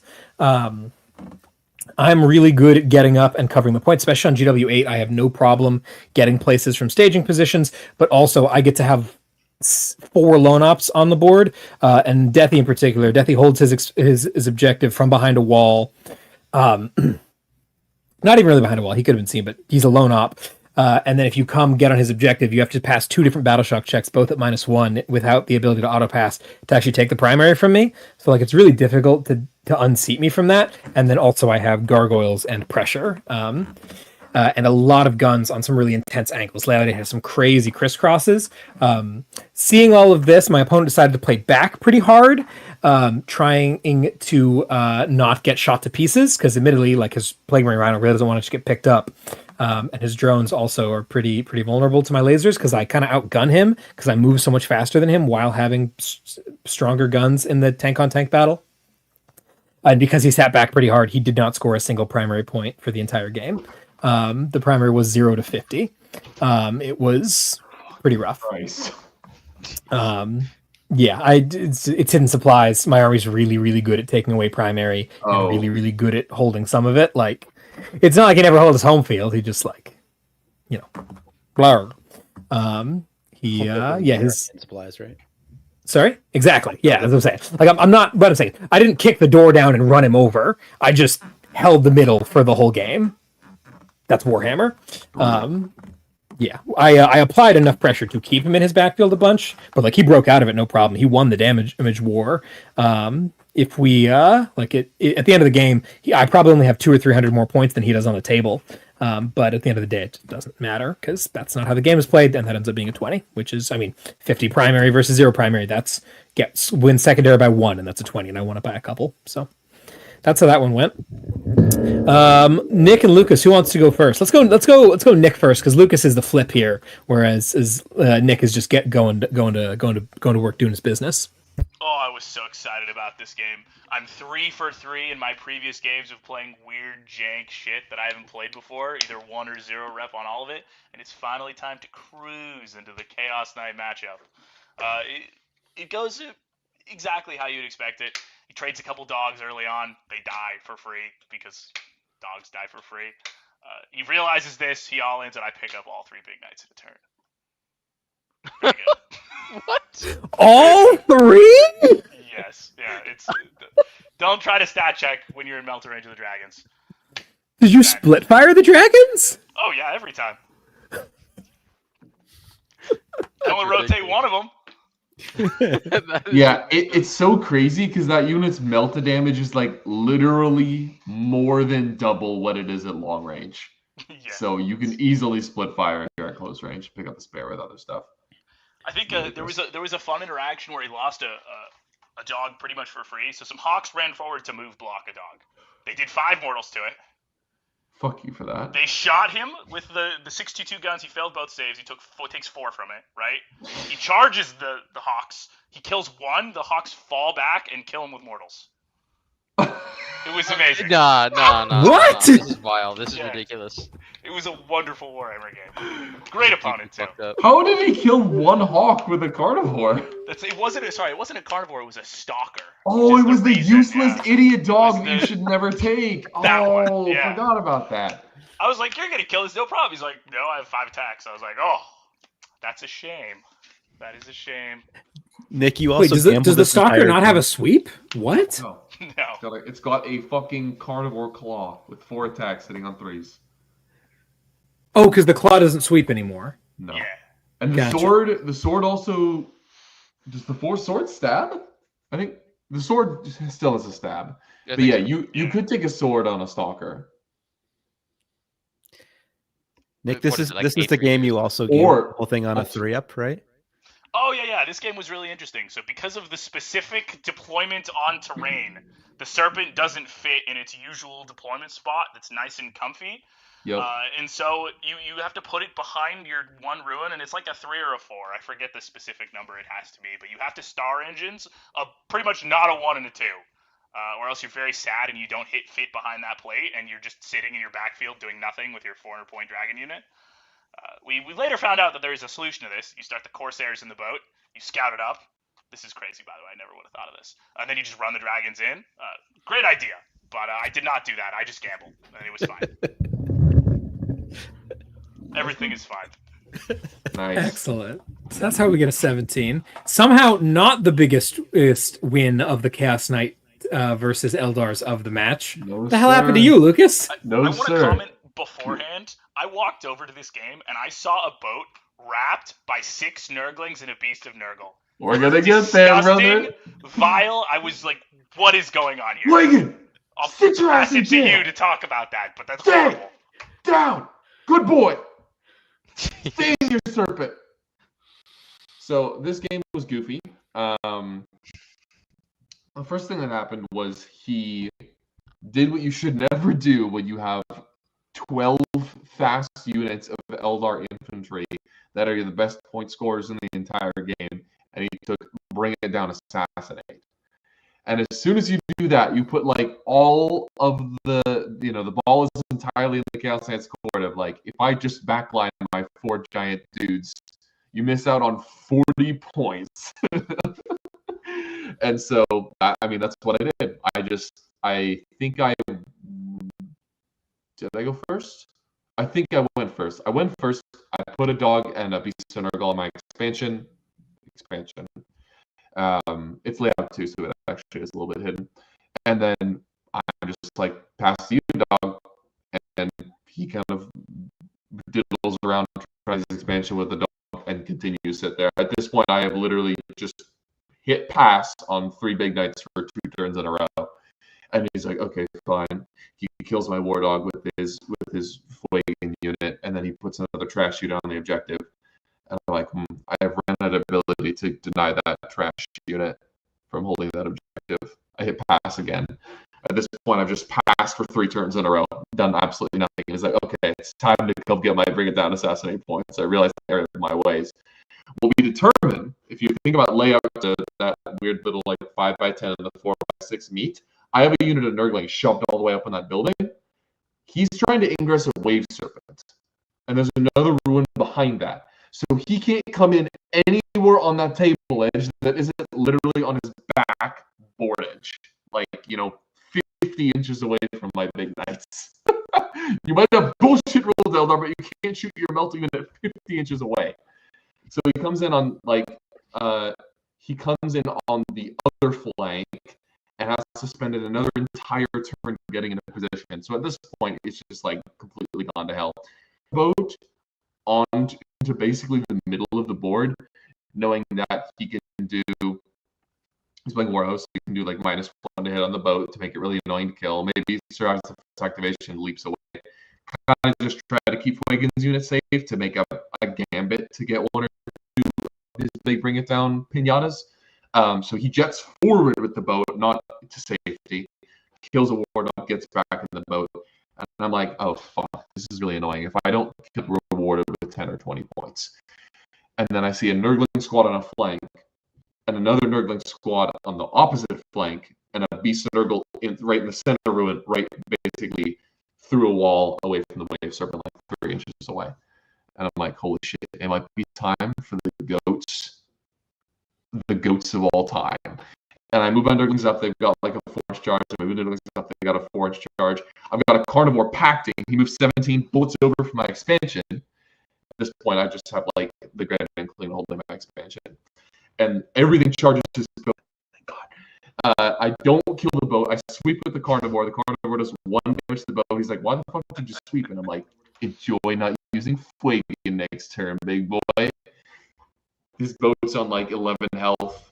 He cannot do anything with his Fuegan unit because it's wrapped in the boat's wrapped in Nurglings and a Carnivore.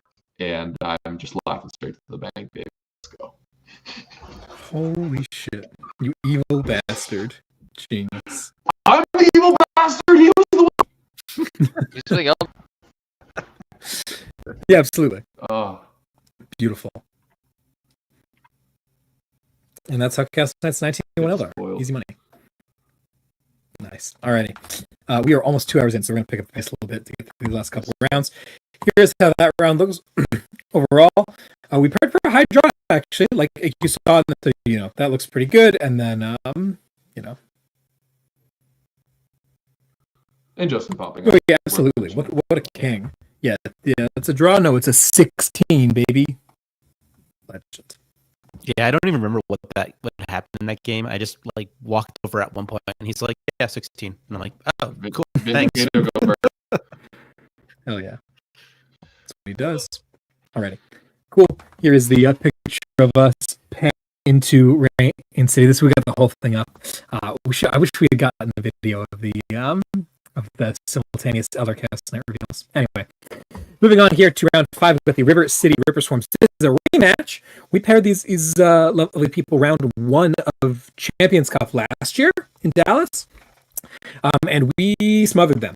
It did not go very well for them at all. And they went and hit the gym, got a couple of new players. I think they had a couple of mercs last time that were weighing them down a little bit. And they were a force to be reckoned with, for sure. They put up some very respectable scores in some very tricky games. So props to them for all that. They had some pretty unique comp here. And they caught us off guard in a couple of things. Right. We read the maps and said, hey, there's a couple of really, really light boards that are absolutely catastrophic for melee armies to play on. Let's not bother with these melee armies, especially these newfangled big blobs of power armor. They saw the same maps and said, fuck it, we ball. And brought both Templar Horde and Khorne Berserker Horde. Man, do we not like either of those. Nobody wants to play into that shit. That seems terrifying. Yep. And, good boards for us or not. Simultaneously, they did bring someone who can play on light boards, who is their Siege Host player. Oh my gosh, I forgot this guy's name. We played, which is a crazy list.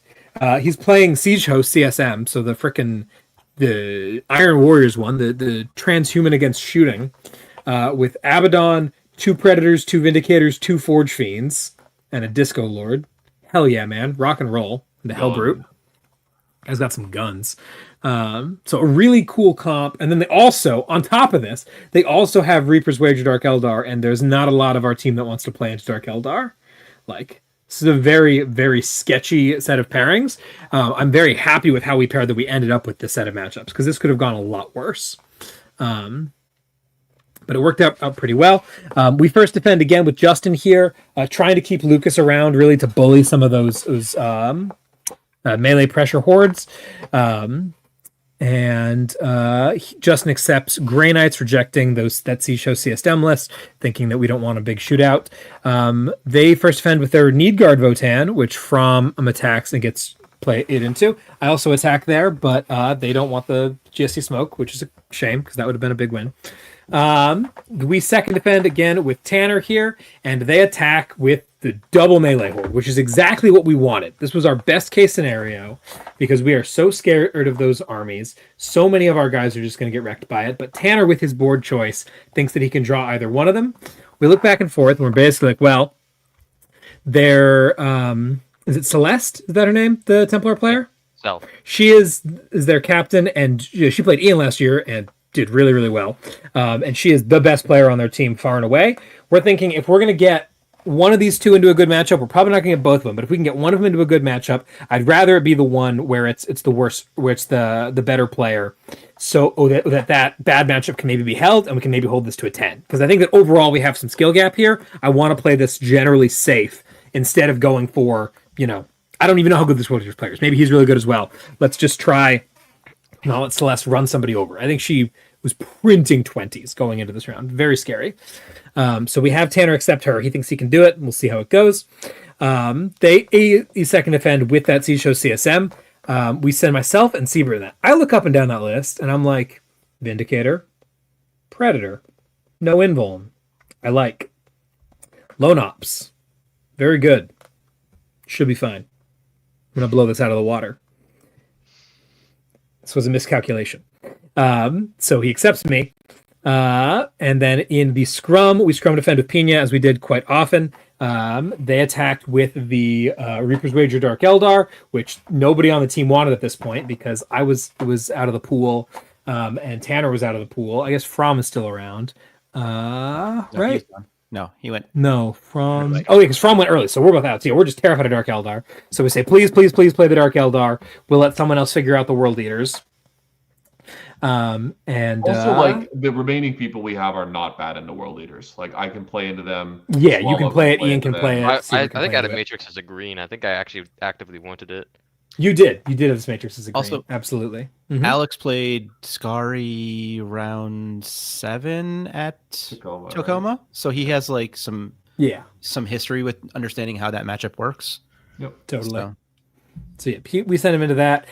They scrum defend with their Chaos Knights to avoid one of our deep reds. I don't remember what it was that we just really wanted to avoid, but we have to send Lucas into this, and we send Siebert. They accept the Chaos Knight mirror match, so you guys go have some fun rolling dice at each other.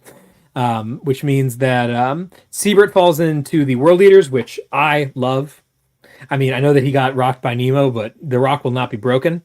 And then that means that Ian falls into the Nids. So this pairing looks Pretty good. good, not great, right? We're a little bit scared that that Lucas's game could go tits up very easily. It's a Chaos Knights mirror match. We'll see what happens.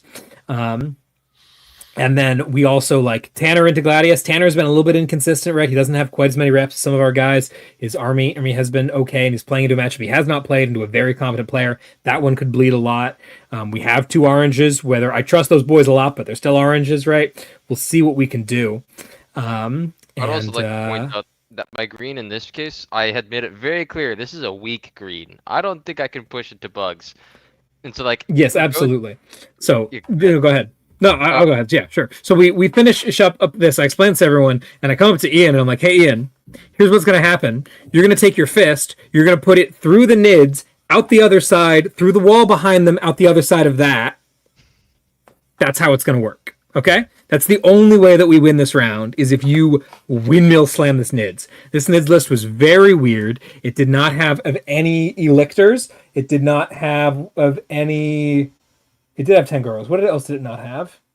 No Tyrant? Lictors. it had the No, he prime, had a Tyrant. it had like the weird new unit, the Prime Raveners. Yeah, it had some of those. The bigger deal was no lone ops at all. Yeah. And just 10 Gargs and 10 Narrowgaunt. So very like light on no- the trash. No trash. And yeah. then- Oh, he had 2 They're playing- heroes. He had 2 Yeah, heroes. Haruspex is an invasion fleet, which I think is a very questionable take, as they are very, very slow without having access to the tunnels for tunnel neds. So I was like, Ian, they got a bunch of guys that don't have invulns. Kill all of them. And Ian fucking delivered. So let's start off with that one, Ian. How'd that game go, man? Seems like Yeah. a crazy game.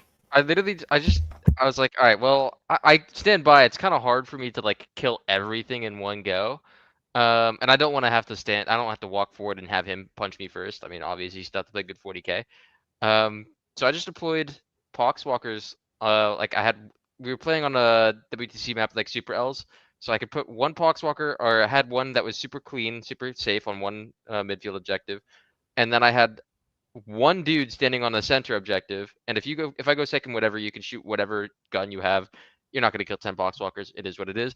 And then the third one, I had a third unit of Poxwalkers standing on that objective. I go first. I sticky all 3 center objectives, and then I walk my entire army backwards, or I stage my entire army like right behind all 3 of those objectives. And then I say like, all right, man, I'm either going to score 15s for the entirety of the game, or you're going to have to put all this meat right in front of me so I get the first punch. He put all of his meat right in front of me. I got the first punch. And at that point, that's where the fist meets mouth, meets ass, meets wall kind of deal. Yeah, he punched his meat really good. Okay, that's not where I was going with that. Are you but- saying you beat his meat? No! This is horrendous. I take it back. I take it back. I won the game. Okay, I delivered. I had a really cool play action. I had a really cool play on like turn 4 where I like he did shadows and I failed like every single battle shock army wide, which is horrendous. That rule is terrible, by the way. Yeah, certainly. That rule is really, really, really bad army rule. I failed every battle shock, Aren't so I you was army-wide sticky objectives? Why do you care? because he's gonna score his primary, which is a big deal Wait, when he still he has called mon- shadows on his own turn? He called shadows on my turn. I battle shocked on Oh, my you, turn. you just mean that you couldn't then deny his Yeah, primary? exactly, Okay. And Just then fucking kill him. What's complicated? and then I draw like secure no man's land and like whatever, and he has like monsters standing on the objectives, and it's like, all right, cool. I guess like my draws are shit, and I have to like somehow kill these monsters 'cause I can't have a single OC on any of these objectives, so that I could push the diff. And I kill all the monsters over here. I kill all the monsters over here, and then there's for my Plague Marines, there's a Horuspex, there's an Exocrine, there's a T-Fex, and there's the Hive Tyrant, all standing on an objective. And it's like, well, Plague Marines, you're battle shocked, so you can't reroll hits and wounds. Figure it out, guys. They killed the Horuspex and the character Hive Tyrant in shooting, and they killed the Exocrine in combat. The Putrefier gained 6 OC despite being battle shocked, so he out OCs the T-Fex. He scores 0, sir. No primary for you. Let's fucking go, So- Ian. So goofy, such a goofy way to like deny primary and score like secure as well on top of that. It's just like chef's kiss. Perfect. Sick. Nice. work. Beautiful, dude. Whoever Excellent needed work. that. Holy cow. Yeah. Man, this was probably the round I was most involved in the like active shot calling type stuff. I know, Ryan, you and I were working really hard on this round because We were Man, there was- so close to a win on this one. I mean, at one point we were dipping down low. Yeah. we were up and down in the middle there for a while. Yeah, like look at this shit, man. There was drops around the hour mark. There was a massive drop at the 2-hour mark, and then various people rallied, and it was kind of all over the place.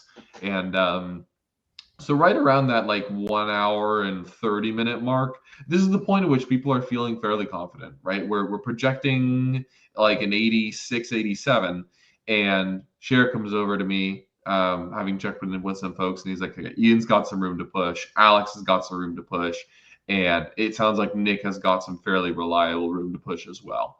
And I'm like, all right, well, if we tell all three of these people to send it, maybe one of them goes poorly, but it seems like two people have kind of just all upside. Let's send it and try to secure this win. Because right now we're winning with like an 87. And that's not a margin I'm comfortable with.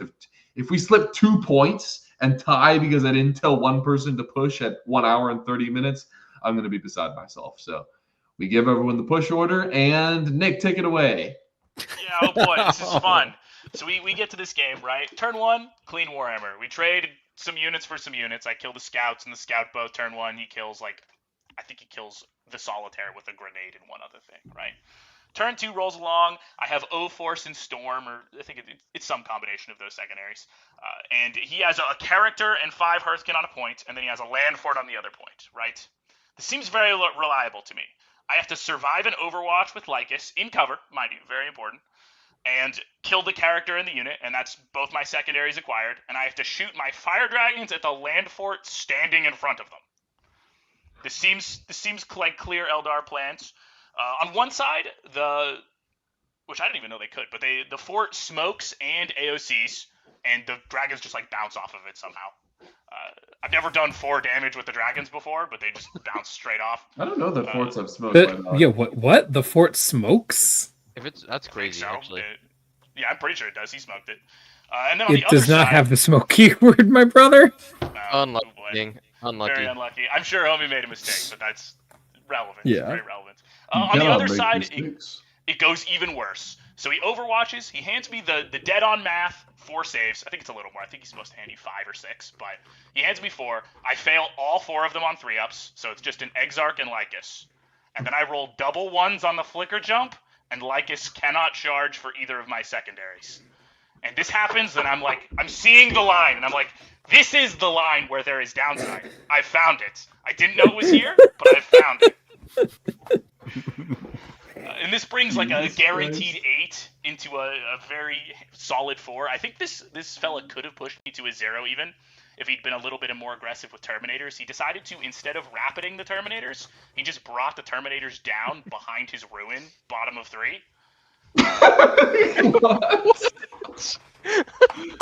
And so this 4 was predicted after that, but I'm pretty confident if he just like was in my DZ, it was probably not very good for me. His land fort smoking, he's smoking, like, oh my god, man. No, it was an interesting game. I think I would probably matrix this more on a yellow in the future, just because there is room for that, right?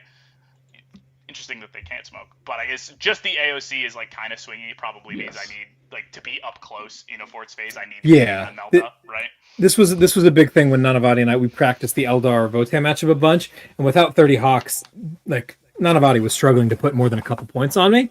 And part of it was the land fort thing, right?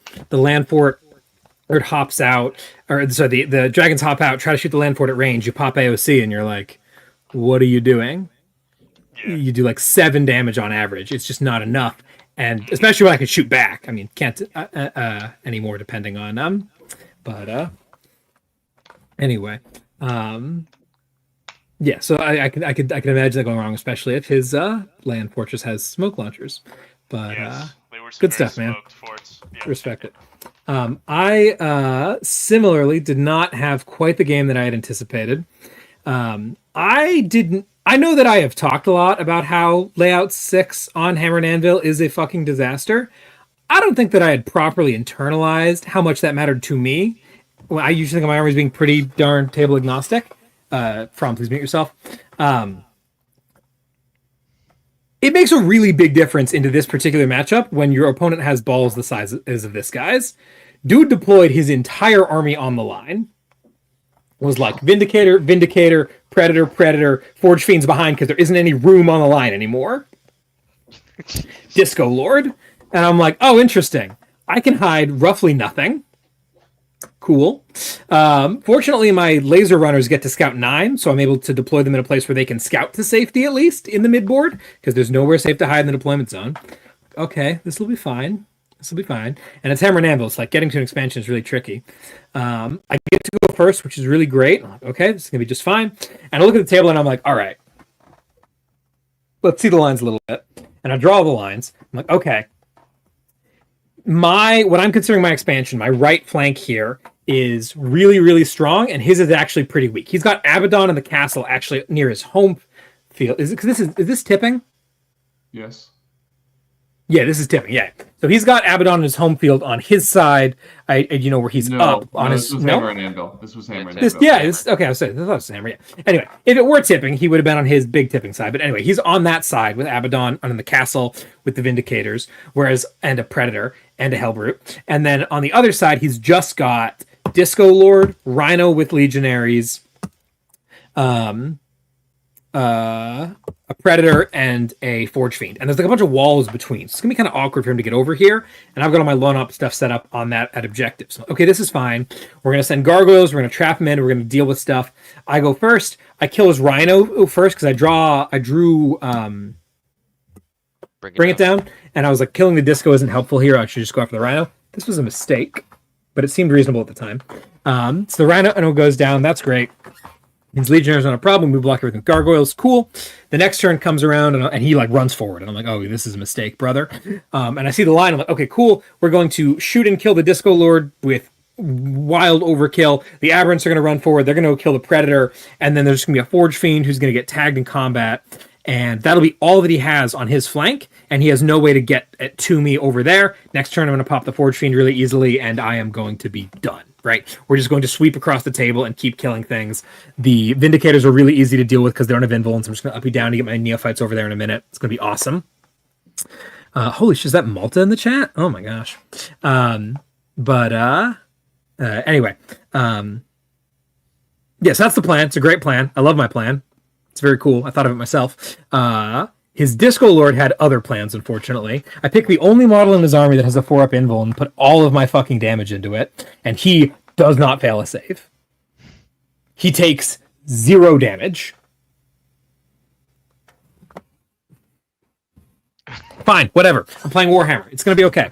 I do some more move blocks. I do some more bullshit. I'm playing around with some things. We're taking off some objectives. Literally, next turn, same exact plan. Nothing has changed, basically. And I'll also send the Pure Strains with the Patriarch, just to make 100% sure that this thing goes away. And it lives on a wound. I'm losing my fucking mind with my... I got nothing. We flip... At that point, we... oh my god. The A-Bomb with the Aberrants also failed to kill the Predator. It has 2 wounds left and it falls back. I revive a squad of Metamorphs who drop 9 away, hit a 9-inch charge, and kill that Predator on turn 3. That is the first tank, not Rhino, that I kill that game. And the only one I kill on turn 3 of his tank army. I'm like, oh my god, what is happening? I'm getting slaughtered. So we go into scrap mode. We fight for a lot of stuff. We knock him off a lot of points. And I have one incredible play to finish things off, which is that my Neo Brick has to sacrifice its life for Pakistan, and it shoots at a Vindicator, almost kills it. The revived Aberrants are able to nail their 9-inch charge into it to flip his objective and kill it for marked for death. And then the Neophytes simultaneously hit a 9-inch charge into a Predator, fail. I asked Sheriff if I need to push. He says yes. I think fuck it. We spend 2 CP because we're in Cypher range to re-roll this Raw Dog 9-inch charge, make it into a Predator, only to get heroiced into by Cypher, and then survive with the exact 2 Neophytes and the character required to hold on to the objective in spite of the Predator still being on it and Cypher being on it. Nice. Flip 7 points. Whew. We got a 9. Oh my god. One of the scariest games of my life. I had to come over to this dude's side of the table because every invuln he rolled in his dice tray, he passed for the first 3 turns. And I was like, that's my dice tray now. I'm using that. And let me tell you, it fucking worked. It was great. My Gene Stealers would not die once I got to roll in that dice tray. It was a magical thing. My dice, his dice didn't matter. Just that tray rolls invulns. So bit of a bummer that I wasn't able to convert on this. Bit of a mismatrix on my part that table was a disaster. On any, like, if I play this on a WTC board, it's a 20. Like, it's just, there's nothing you can really do about the way my army works, but I do need places to hide, it turns out. So this should have been marked as like a yellow plus minus. Challengers Cup terrain.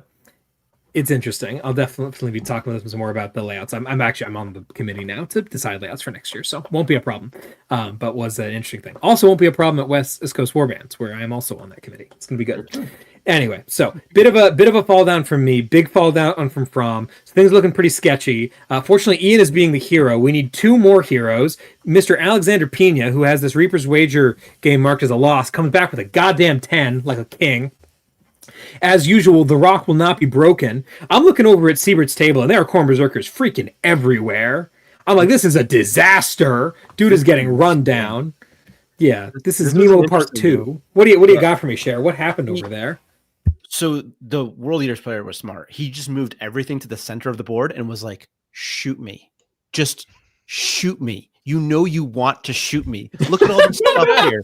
Shoot it. Come on. Shoot it. and John was like, I'm going to shoot that over there. And like kills like a 10-man squad. Right? But the 2 20-mans are just standing there in the center of the table like, oh, please shoot me. and John just moves back, kills a 10-man.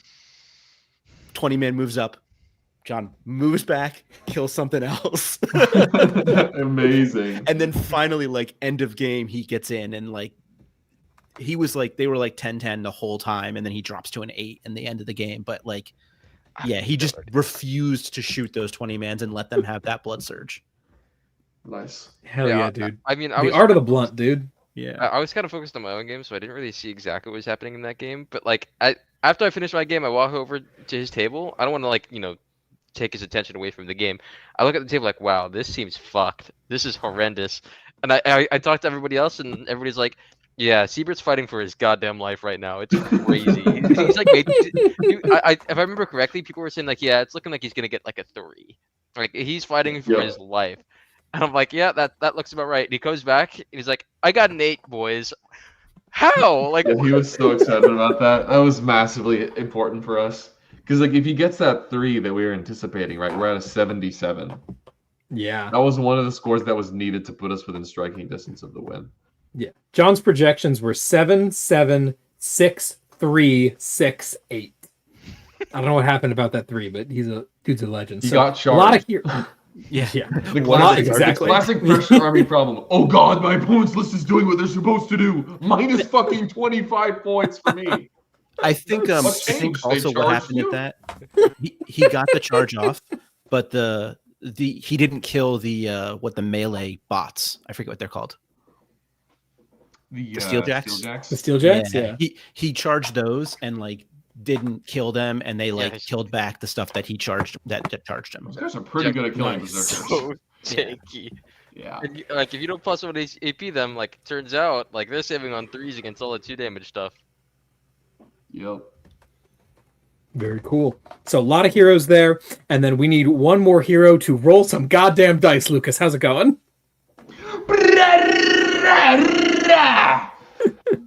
Live plate feedback. What I don't know. Chaos Knights. I don't know. I shot him. I shot him before he shot me. He shot me back. I rolled good. Skill issue. Nah, like Fair enough. there's not too much really to this, right? Like he took Assassinate, Bring It Down. I took Bring It Down, Homer. I was a little bit more modular of a game plan because of that. He kind of sacrificed his carnivores too early, and that just put him way behind. But ultimately, it was another big night shoot, big night game that is just very swingy. Yeah. I know for Tanner's game also, Tanner was projecting an 8 from the start on that one. And he asked me early on, like round 1 or turn 1, he was like, I think I see a line where I can push for a 10. Do I go for that? And I'm like, what's the risk? And he's like, I don't know. It could be a 0. And I'm like, no, just stay. So like his 7 is what he projected, basically, essentially. Like he never deviated much from that. Yeah. Which is great against their essentially best player. So Yeah, I think she took sticky objectives as her oath, not +1 to wound, which I think is really smart because it really doubles down on the game plan of I'm just gonna beat your ass on primary. Yeah. Sticky objective low op lieutenant. Kill me, dude. I would rather kill myself than play against that. Same. Fucking that model needs to go up 40 points 2 years ago. It needs to get taken out back. Anyways. So that was the round. Bunch of heroes, couple of no zeros, but a couple of unfortunate falters, and we drop down into basically a dead draw. We get the 82, which is an upside nice, certainly within striking distance of a win, but not that's a draw. Well, I'll play by them. We had a really great round. They were wonderful opponents, top to bottom. Really hope that they're able to make it up to West Coast Warbands in February because they will do really well there. And it moves over to the final round, round 6, where we are paired into the 406 Heretics. They are a pretty cool looking team with some pretty snazzy lists top to bottom. And our matrix into this is, if memory serves, pretty damn sketchy. Yeah. They have both Eldar and Dark Eldar, and we hate both of those, which is terrifying. They also have World Leaders, which we don't really like either. They also have Votan, which are pretty good in general. They have the wackadoodle Dark Angel list that no one can really make heads or tails of, other than Tanner, who plays it apparently. And then they have Death Guard, standard strong stuff. And then they've got Incursion Demons, which is like, gotta be our points pinata. We need to go beat up on the Incursion Demons if we're going to win the round. And we'll break down how it ends up going. So we first defend with Lucas, as usual. They hit him with the Eldar, Dark Eldar. We know that this is going to happen. We want this to happen. We want him to play the Eldar. It's not going to be pleasant, but it is what he has to do for the team. Thank you, Lucas, for doing your job. You're a legend. They first defend with their Death Guard as well, and we offer their Death Guard our Eldar and our Marines. Maybe they're just trying to get our Eldar out of there because From wasn't worth very much. And also just in general, like their Death Guard, like it's kind of neutral. Let's just go get him, Mr. Eldar. Second defend, I actually second defend here, which was a pretty big break from how we've been doing this so far. We thought really long and hard about this decision here, and it basically came down to like I was one of the only people that couldn't really be pinned or let things escape terribly. Everyone else was in a little bit of a sketchy spot, and we really wanted to hold Pina around with his T-Suns for some later opportunities, assuming we can get maybe that Dark Eldar and those Orcs out of the way. They attacked me with World Leaders and Orcs. I'm going to tell you right now, that Orc game would have been real bad, so I'm glad I didn't play that. And I take the World Leaders instead. It's kind of a more MSU-y World Leaders, closer to what Anthony Vanilla was playing. It might actually, now that I think about it, it might be literally Vanilla's list. Yeah. No wonder I knew how to play into that. Cool. Yeah, he's playing Vanilla's list with Angron and the 2 Mauler Fiends and whatnot. And I was like, yep, that's the thing I can do. No 20-man Zerks. Like, it's just Warhammer. They second defend with that crazy Dark Angels list, and we say, okay, we think Alex with his T-Suns can really Thunderslam this. It's just not a thing that knows how to deal with T-Suns. And then Tanner plays Dark Angels. He knows what's going on here. He says it's pretty good. He says that it's actually like Tanner is generally pretty bad with bad boards, but the Dark Angels are worse with bad boards, and they want the same kind of boards, so it's probably fine. And then the Dark Angels chose WTC2. No, those are backwards again. They chose GW3. I played on WTC2, which was awesome. Because I got to pick it. That's why. Yeah, so they played on GW3, which is pretty open for both of them. We scrum defend with Pina here, and they throw the demons and the Votan. We slam Pina into those demons. He's got to hit that hard. They scrum defend with the Orcs. We offer them Death Guard and Votan. We're quite happy about that because the Orcs were pretty scary there. They take the Death Guard. We're in love with that because it's one of Ian's better matchups. And that means that the fallout is Siebes with his Votan is refused into a Votan mirror match, baby. Always bet on our boys. And Fromm falls out into an elf-on-elf, not quite mirror match, where he is playing into the Drukhari again. You played against a lot of elves this weekend, huh, Nick? I did. I played elves 3 times. Yeah, so overall, super solid set of pairings. We have Lucas going into the Eldar. That's not going to be great, but it's pretty stable. He knows what he has to do. He knows how to play that matchup. Like, I'm feeling okay about that. We just need our boys to hit Matrix kind of across the board, and that is not remotely what happened. This round went crazy. Let's start with Nick and that elf-on-elf violence. It says yellow, you got a 10, so I'm not surprised there, but I imagine the path was not exactly quite as pleasant as it looks. No, it actually should have been a little better for me. There were a couple misplays that were pretty dramatic on my end. Something that's kind of interesting with elves in particular is it actually matters which boat battle shocks, because one strat to hop back in the boat targets the boat and the unit, and then another strat just targets the unit for a reactive. And completely spacing on this mechanic, I naturally rolled a shock on a boat, it battle shocked, and then I couldn't use the reactive D6 move to steal some primary. Because I had to use that specific one to hop back in a boat. So I left a diff point on the on the table from that. But other than that, it is incredibly standard, right? You're just trading little MSE units until somebody runs out of units, which I think eventually he did, but it was not early enough in the game to matter. Makes sense. Lucas, similar, same old with the Eldar? Anything crazy for you? Yep, staring contest. I went first, so it's like -1 or 2 diff, and got some interesting plays to try to keep me honest with Rapid Ingress. Turn 4, I committed to the objectives to try to hold primary. I lost 2 knights in exchange for 5 primary, #worth, and managed to hold him to a 7, which is I think pretty average for this matchup on my board choice. I got the much coveted GW6. Yeah, very nice. It's good job putting up the scores that you got to do. My game this round was really a story of the round in general. This guy really respected my guns, which on the one hand, I get. My guns are really good. They're better than his guns. They outrange his guns. And this table, I love GW2. I love it so much. It's WTC2 on... this is on tipping? Or are we on hammer again? Yeah, tipping. Yeah, on tipping point. Tipping point WC2 is my favorite table. It's the one with their completely unassailable Super M on your expansion. I'm like, this is beautiful. I don't have to worry about anything. I'm just gonna play Warhammer. I'm at home. Because I have these really long lines for my laser runners to cover, and these really great staging points for all my melee. And if we both staged each other, his rhinos get wrapped, and then I win the game. And I'm like, this is gonna be great.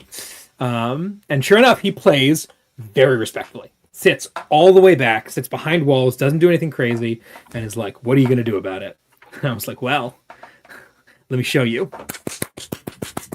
And we're just like breaking down doors, killing things left and right, taking over as much as we can. But we're trying not to overextend on this, right? Because it's still world leaders, their damage is still explosive. We're doing as much as we can, but like we can only push so hard without opening ourselves up some pretty serious risk of running out of units.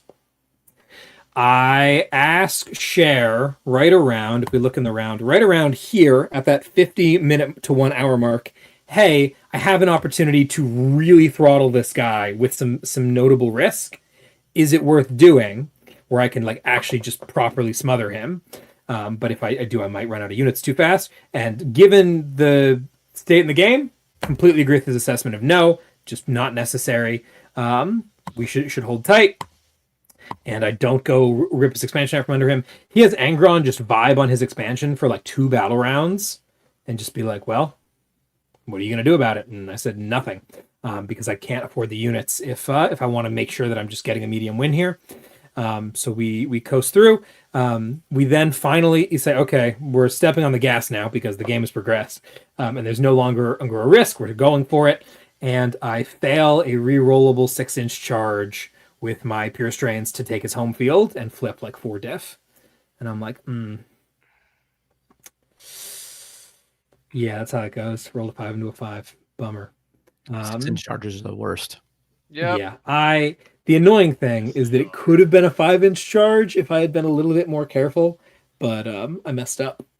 And it was a 6 because I needed to use a gargoyle to stand in front of his Forge Fiend so that if his Forge Fiend wanted to overwatch, the closest target would be the gargoyle instead of the Gene Stealers. But where I put the gargoyle is where I needed to stand in order for it to be a 5-inch charge. So I had to be a 1/2 inch back from there. So it had to be a 6-inch charge, which I was like, that's fine. I'm not gonna like try to take back this here when I'm like beating the brakes off this guy anyway. Like it's whatever. I'm just gonna roll a 6. And then like an 85% chance, right, or something like that. Yeah, a 92% chance. 92%. Yeah, no problem. Like what could ever go wrong? And yeah, sure enough, we fail that. So we take his home field the following turn, but it is too late, and he manages to get 5 diff out of me. So that's only a 15-5. Kind of a bummer, but is what it is.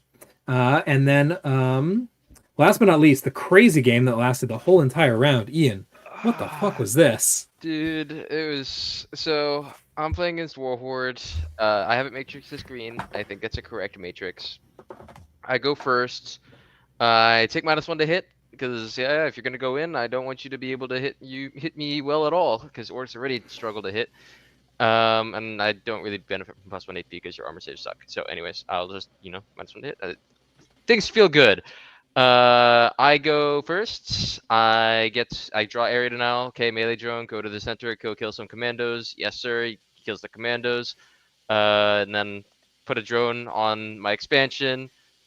Put a wall of poxwalkers in front of all the meat. Pass to you. All right, as good of a turn as it gets. I make one small mistake. I move the Rhino 1-inching the wall on WTC. Now, I mean, we're playing WTC breaching rules, so of course you can still charge it. But I 1-inched it because I'm playing against 20-man boys units, and I don't want to get second ranked. And also, it's always just generally good to 1-inch a wall, even on WTC breaching. So my opponent is like a really kind of an odd dude actually to begin the game. Like he's like, he's drinking some beer. He offers me a beer. I don't really drink, so I say no, I'm good. And he's kind of fumbling around, like looking at the game.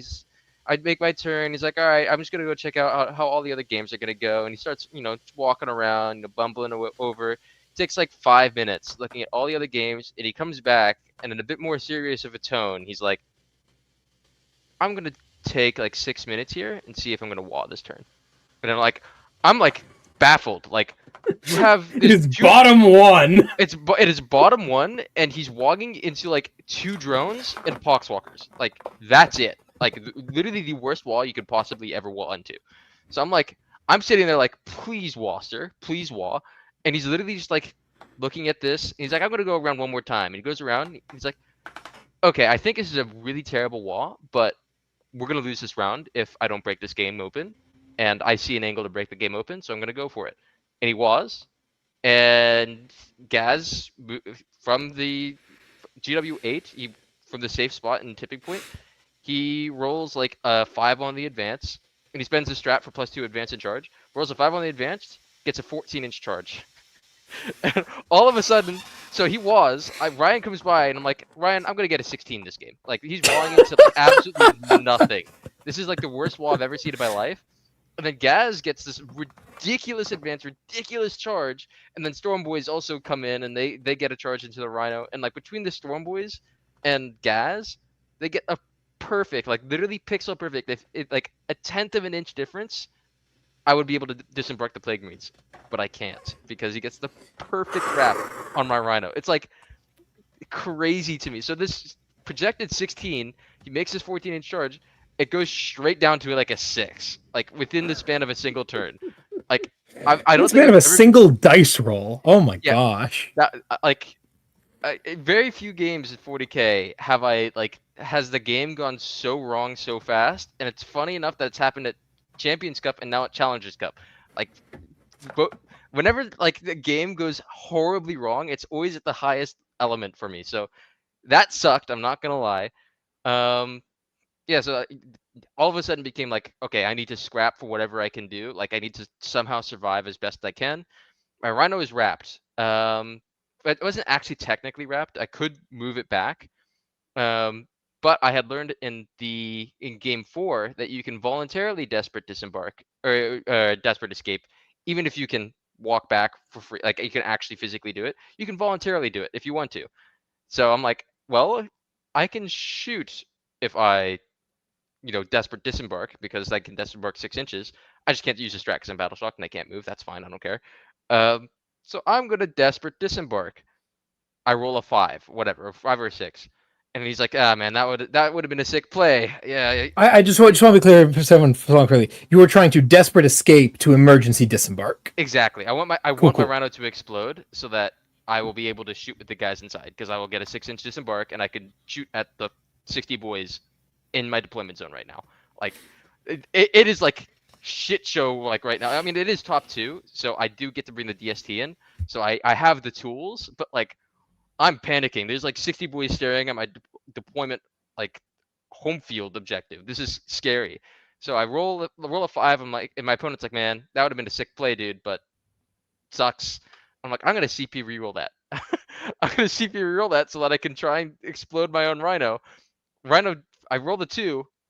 I get out. The Rhino explodes. Or no, I auto explode it. I spent a CP to auto explode it because You spent 2 CP on this shit. I had nothing nearby. It was nearby. The explosion killed a unit of commandos. It dealt like 3 mortals to its Storm Boys, so it killed 3 Storm Boys. And it dealt like 2 units of boys were nearby it as well. And I had none of my units nearby. So like this fair Rhino enough. explosion dealt like 8-9 mortal wounds to his army. Like that's worth a CP. Like dude, it was such a crazy play, and it didn't matter because I just have 60 boys choking me out and I can't move. Like that game was crazy. I was fighting for my life the entire time. My opponent made a massive blunder on turn 4, where I think he just his internal orc brain forgot that he had WAD turn 1. So it's his. So on his turn 3, he walks off of the objectives thinking that it's turn 4. So because he's gonna score bottom turn because he's second, he's going second. So he walks off of the objectives, and then I walk on the objectives when I draw like secure and tempting target. So I'm gonna score it, and then I pass the turn. And I'm like, I hold you to a 3 because we're playing linchpin, and he's like, no, I'm gonna score bottom turn. I'm like, it's turn 4, Mr. Man. Like, you're scoring a 3, and he's like, oh, this game like from a 6. Almost went back up, climbed all the way back up to like a 10, and then it went back down to an 8 when I fumbled the bag on the very last turn, and I forgot that a wagon has OC5, not OC4. Oh, big blunder, big blunder. Yeah, there's a massive amounts of mistakes, small mistakes, but a huge amount of mistakes this game that cost me a few diff here and there. I can't be too upset that like the charge happened. My opponent was also like my favorite opponent of the night or of the entire tournament. I apologize to my other opponents; they were all great people, but my opponent was pristine, perfect. I couldn't ask for a better dude to play that game against. He hugged you when you blew up the Rhino. Yeah. This guy was a great sport about everything. Like we just had a great game. Like we were helping each other play our best. There was never like any feels bad moments. I didn't really have any like feels bad moments anywhere the entire weekend. But like this guy, like we were on that wavelength for sure. I've And played a good chunk of these guys before. They're all super nice and very good players too. Yep. Just to clarify for the audience, a commenter is asking about how the emergency disembarkation thing works. He cannot voluntarily emergency disembark. What he means is that he is going to fall back, and when he does so, he's going to move over by just a millimeter one of the Marines he's in combat with, and then by doing that, he will be forced to take a desperate escape check. That's what he's voluntarily doing, and because he fails that desperate escape check on the command point reroll, to be clear, not on the first try, because you can command point reroll a desperate escape check if you're not battle shocked. He then and dies, and because when he dies he can't fit within 3, he has to get out with it. He can get out within 6. That's the play here. This is a ludicrous play. It works half the time, but it does work half the time, and it's very cool. So props to Ian for that. Yeah, if you can get out within 3, you have to get out within 3. Exactly. Now he gets to the Plague Marine unit. Can't charge because he fell back, but can certainly shoot. No worries. I was trying to ask Ian for some clarification because it's a complicated thing that I want to make sure everyone understands. I never want someone to listen to our show and go try and think that they can do something that they can't. So yeah, nice play. Like smoke terminology is elevator. weird. You mean a land that fortress? That has to be. Don't do that, guys. Apparently, it's bad.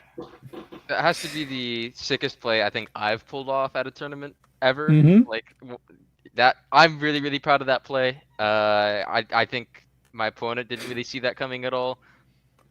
It's Yeah. something that I learned I could do It's into pretty round fucking 4. sick. Like I didn't realize Hilarious. you could voluntarily do it until round 4, and then like round 6 it immediately comes up. Like okay, Wow. that's pretty sick. Learning. Incredible. Sick. Sweet. Okay. Cher, can you give us a little bit of a once over on what the hell happened in the most important game of this round? The Votan one? Yeah, baby. Well, we followed our standard plan of if it's not a 10, let me know. It was a 10 the entire game. And then in the last round, he looks at me and goes, 16. Okay. And the two of them just stared at each other, shot things back and forth, and John played Warhammer and played Warhammer better. And I think one dynamic here that's kind of interesting is this little artillery team that our board will Yes, that made continue a to big tell you is absolutely horrible, but they're They're smoking so crack. good. They're Yeah, so they're good. insanely good. Breakfast disembarks onto the objective. You shoot them with the artillery team and they die. Good strat. Very good strat. Thanks for spending that CB, buddy. That little artillery team, Steves was telling us, was instrumental in his Votan games, into his Eldar and Dark Eldar games, into Orc games. Like anyone with little rat annoying units that they want to just leave on objectives, like that indirect has 36-inch range. And again, you can start it on your home field and just shell motherfuckers the whole game. And then once your need guard goes to defense immediately, and then it's just hitting on 4s the entire game because it's +2 to hit. Yeah. Great unit. nice for him though, because he got the shit matchups the entire event and then closes it out with a big win. Yep. Hell yeah. John's a fucking legend. It is a bummer that he's out 6 night. He couldn't be here with us, but yeah, great work. So, shout out to From for hitting Matrix and nobody else. Hey, come on. Oh, sorry. You're right, Lucas. You also hit Matrix. Shout out to you two both. Eldar, our games are predictable. Nobody else knows what's going on. To my credit, what did I have? I had the World Leaders down as yellow, sub green, sub pink. So that's kind of that 15 is, I just misprojected that. That's a good matchup. Also, admittedly, bit of a skill game. But yeah, really great round by everyone. Tragically, when it's all said and done, we end up with 85 on the nose. Every single one of us left diff on the table. Every single one of us could have pushed it over to that 86, and none of us did. It was unfortunate. Everyone did real great, though. I'm real proud of you all. But excellent work. Crazy easy round, dancing around there. We felt really good for a minute. Got pulled back into the draw. That's the 16 that Ian projected. Yeah. Dude. Yeah, for sure. What a big L. For sure. So not so hot. But yeah, I mean that's how important projections are, right? We're all if we're playing assuming we're up here in that 90 range, sure enough, we might fall. So Good stuff, everyone. This is our final place. We ended up in 13th, which is a bummer. Would have ended up in like 6th or 7th like we did last year if we had made that last diff point there. So just that close. But going in 3-1 and 2 is not the worst thing in the world. We definitely won more rounds than we lost.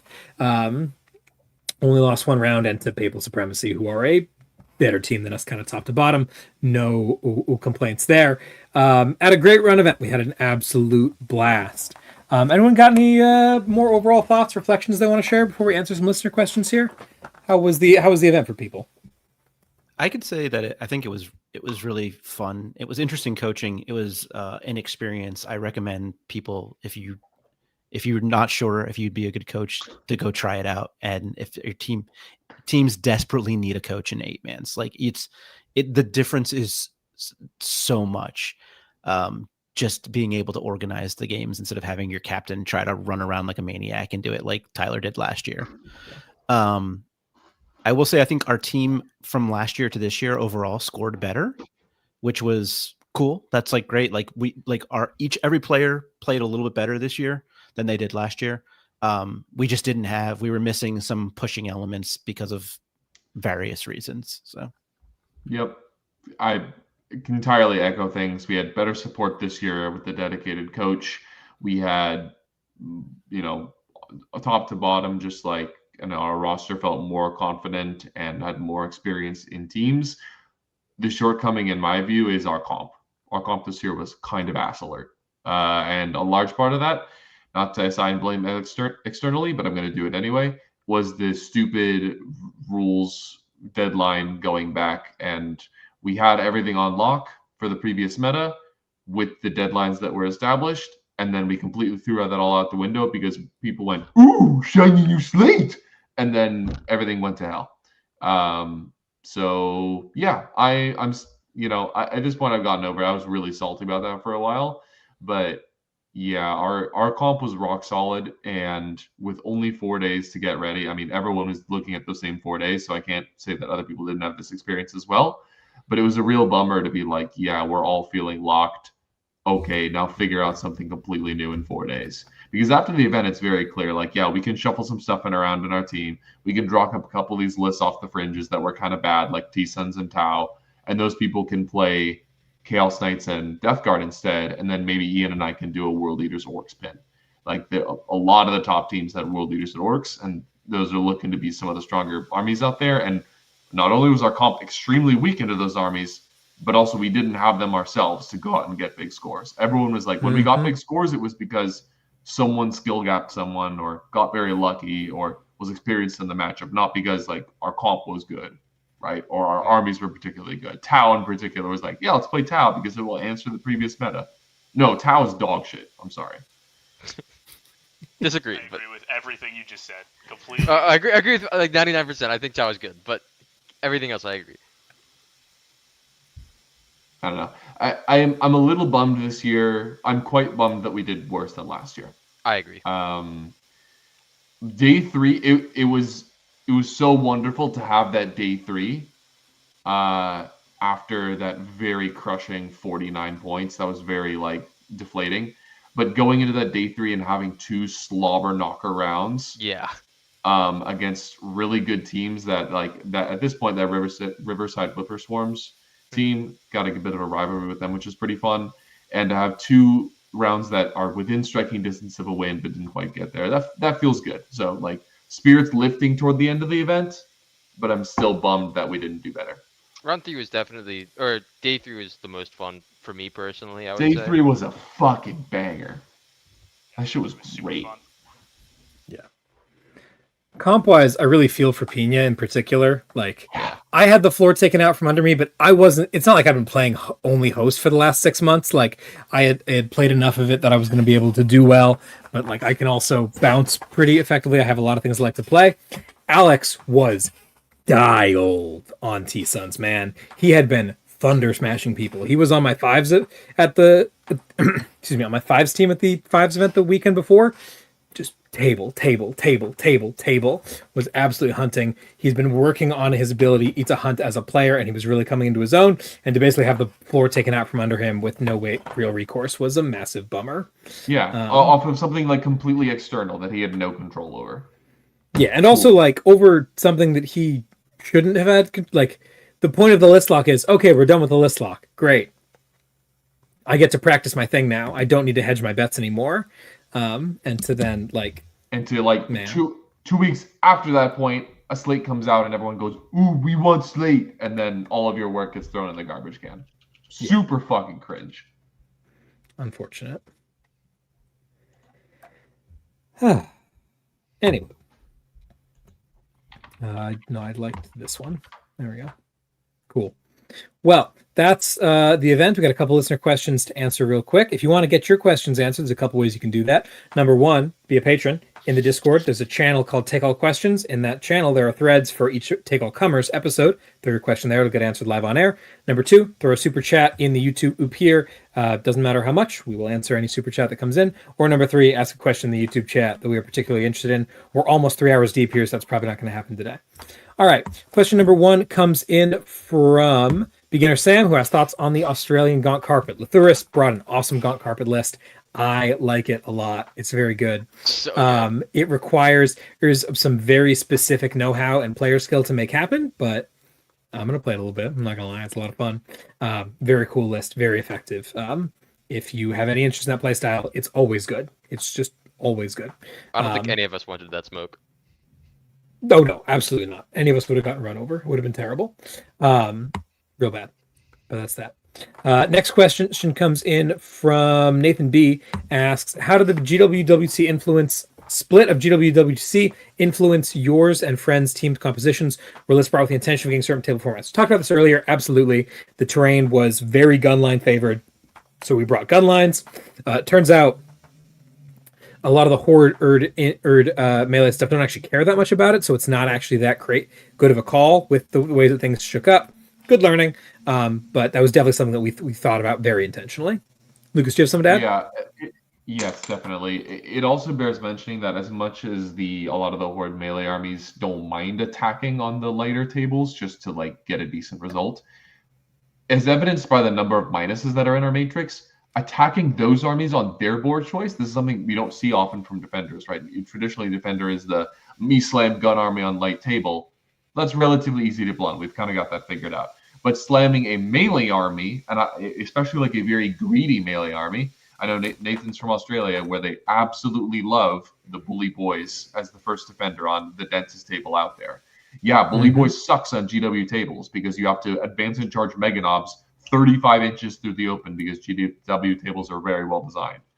On WTC tables, you don't take that many transports. You just put all of the meat in the midboard ruins and say, I have 2 turns of WA, go fuck yourself. And that's like an entirely different way of building your defender, which I think is really interesting. Like, don't put your gun on the light table, put your melee on the heavy table, and they'll be able to get you a bigger score than the gun army will. And that was something that we just completely missed this year. Like, the WTC tabers were for Tyler to goon on later on in the event because he refuses to play on GW. We could have easily been using those to be part of our defending strategy. I should have been first defending. I agree. Next question comes in from... There was literally a point in time where you chose the WTC not because it was better than GW, but because it had the letter W in it. Wait, don't they both have the letter W? Fuck! Bro, it has the letter T in it. My name is Tyler. It's right there. The joke is so easy. What's the next question? Anyway, next question's come in from Henry. Henry asks, what are some ways to track personal growth that isn't simply getting higher finishes at events? Some smaller goals to have in mind as a new player, especially when getting stomped by the locals or into a hard matchup. A mindset I like to use for competitive Magic is decisions, not results, but I often struggle to see where exactly I'm making wrong decisions in 40K, or more accurately, which of the any mistakes were most important and should be worked on. I have some Please share. Go for it. So as a player, I've been on this journey of trying to reinvent myself after some bad results the previous year. So I've thought about this a lot.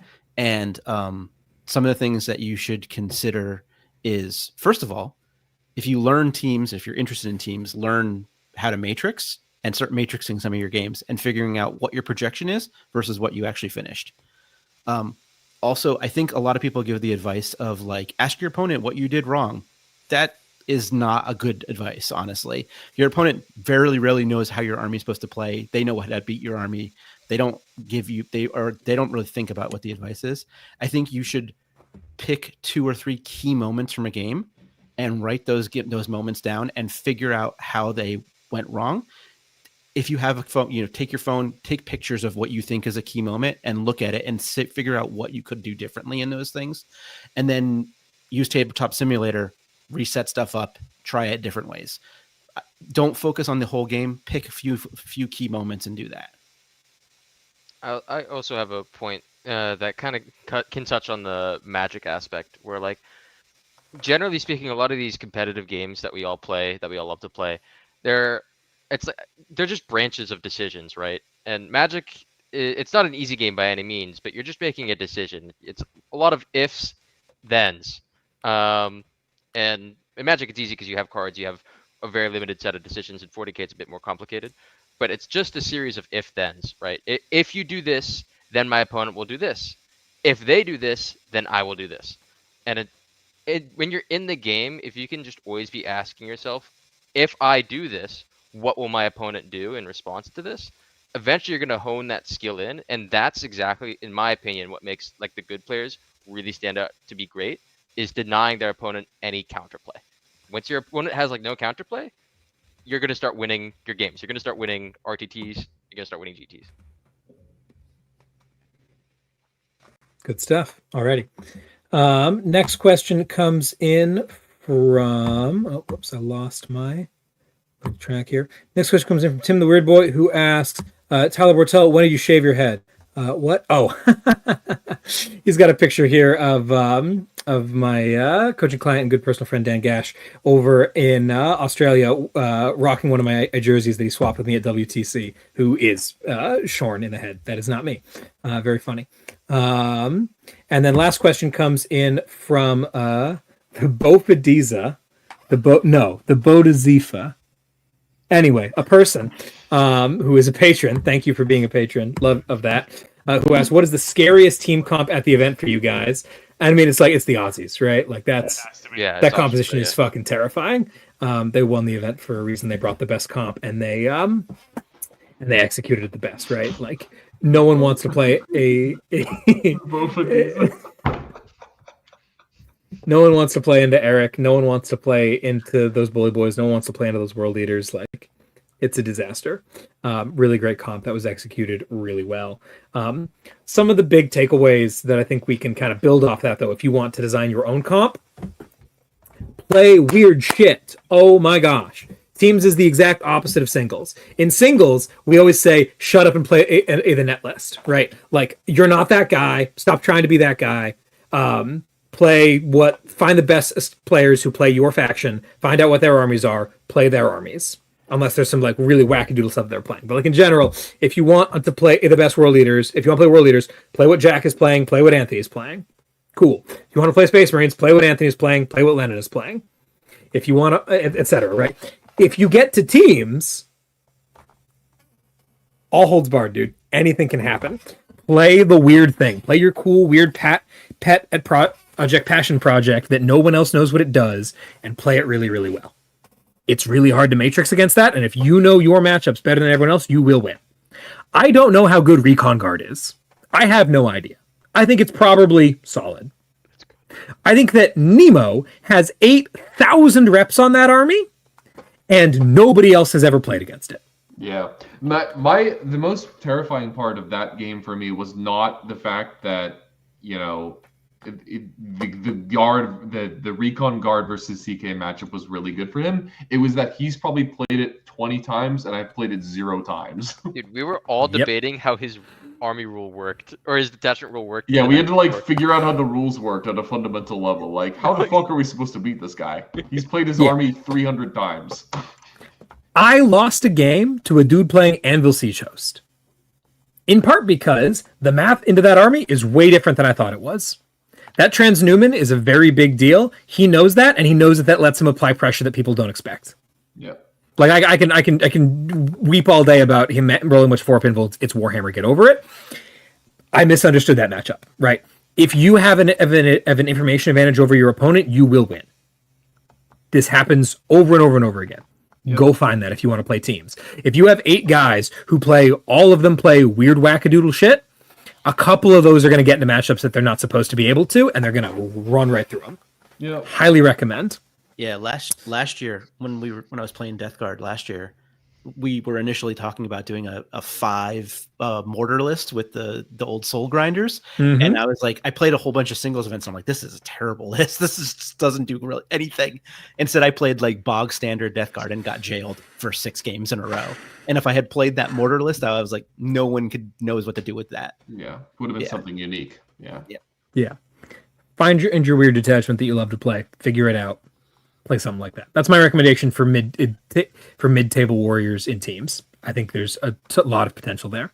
If you want to punch up, if you want to just like beat people who you're at the similar or lower skill level to, then by all means, play in better stuff. What are you pointing at, Lucas? Is there a comment? Oh, I don't know if my name is there for you guys as well. You're on the other side. Go play Speed Freaks. That'll be cool. Coming soon to a stat rep near you. Indeed. There are a bunch of people in the comments arguing about things that I don't care about. This person asked if we do only team stuff at Take All Comers. No, we cover all sorts of stuff. Our goal our niche in the network is about you getting better personally. We are trying to share our experiences and lessons that we have learned to help you improve as a player, as someone who is trying to go from a 3-2 to a 4-1 to a 5-0 to be winning events, right? Stat check is all about what's happening at the top level overall. How is the meta shaping up? And then a little bit of, how are Innes and Anthony obliterating people. Cool. Enter the Matrix is our team specific show. They only talk about team stuff at an international level, which is really cool.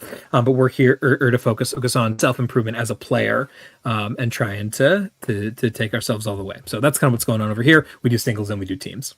We love teams, though. It's the best way to play Warhammer. It's way better. Alrighty, sweet. We are still under 3 hours, which was my dream. So we're going to probably call it off there, unless anyone else says anything that they absolutely have to say.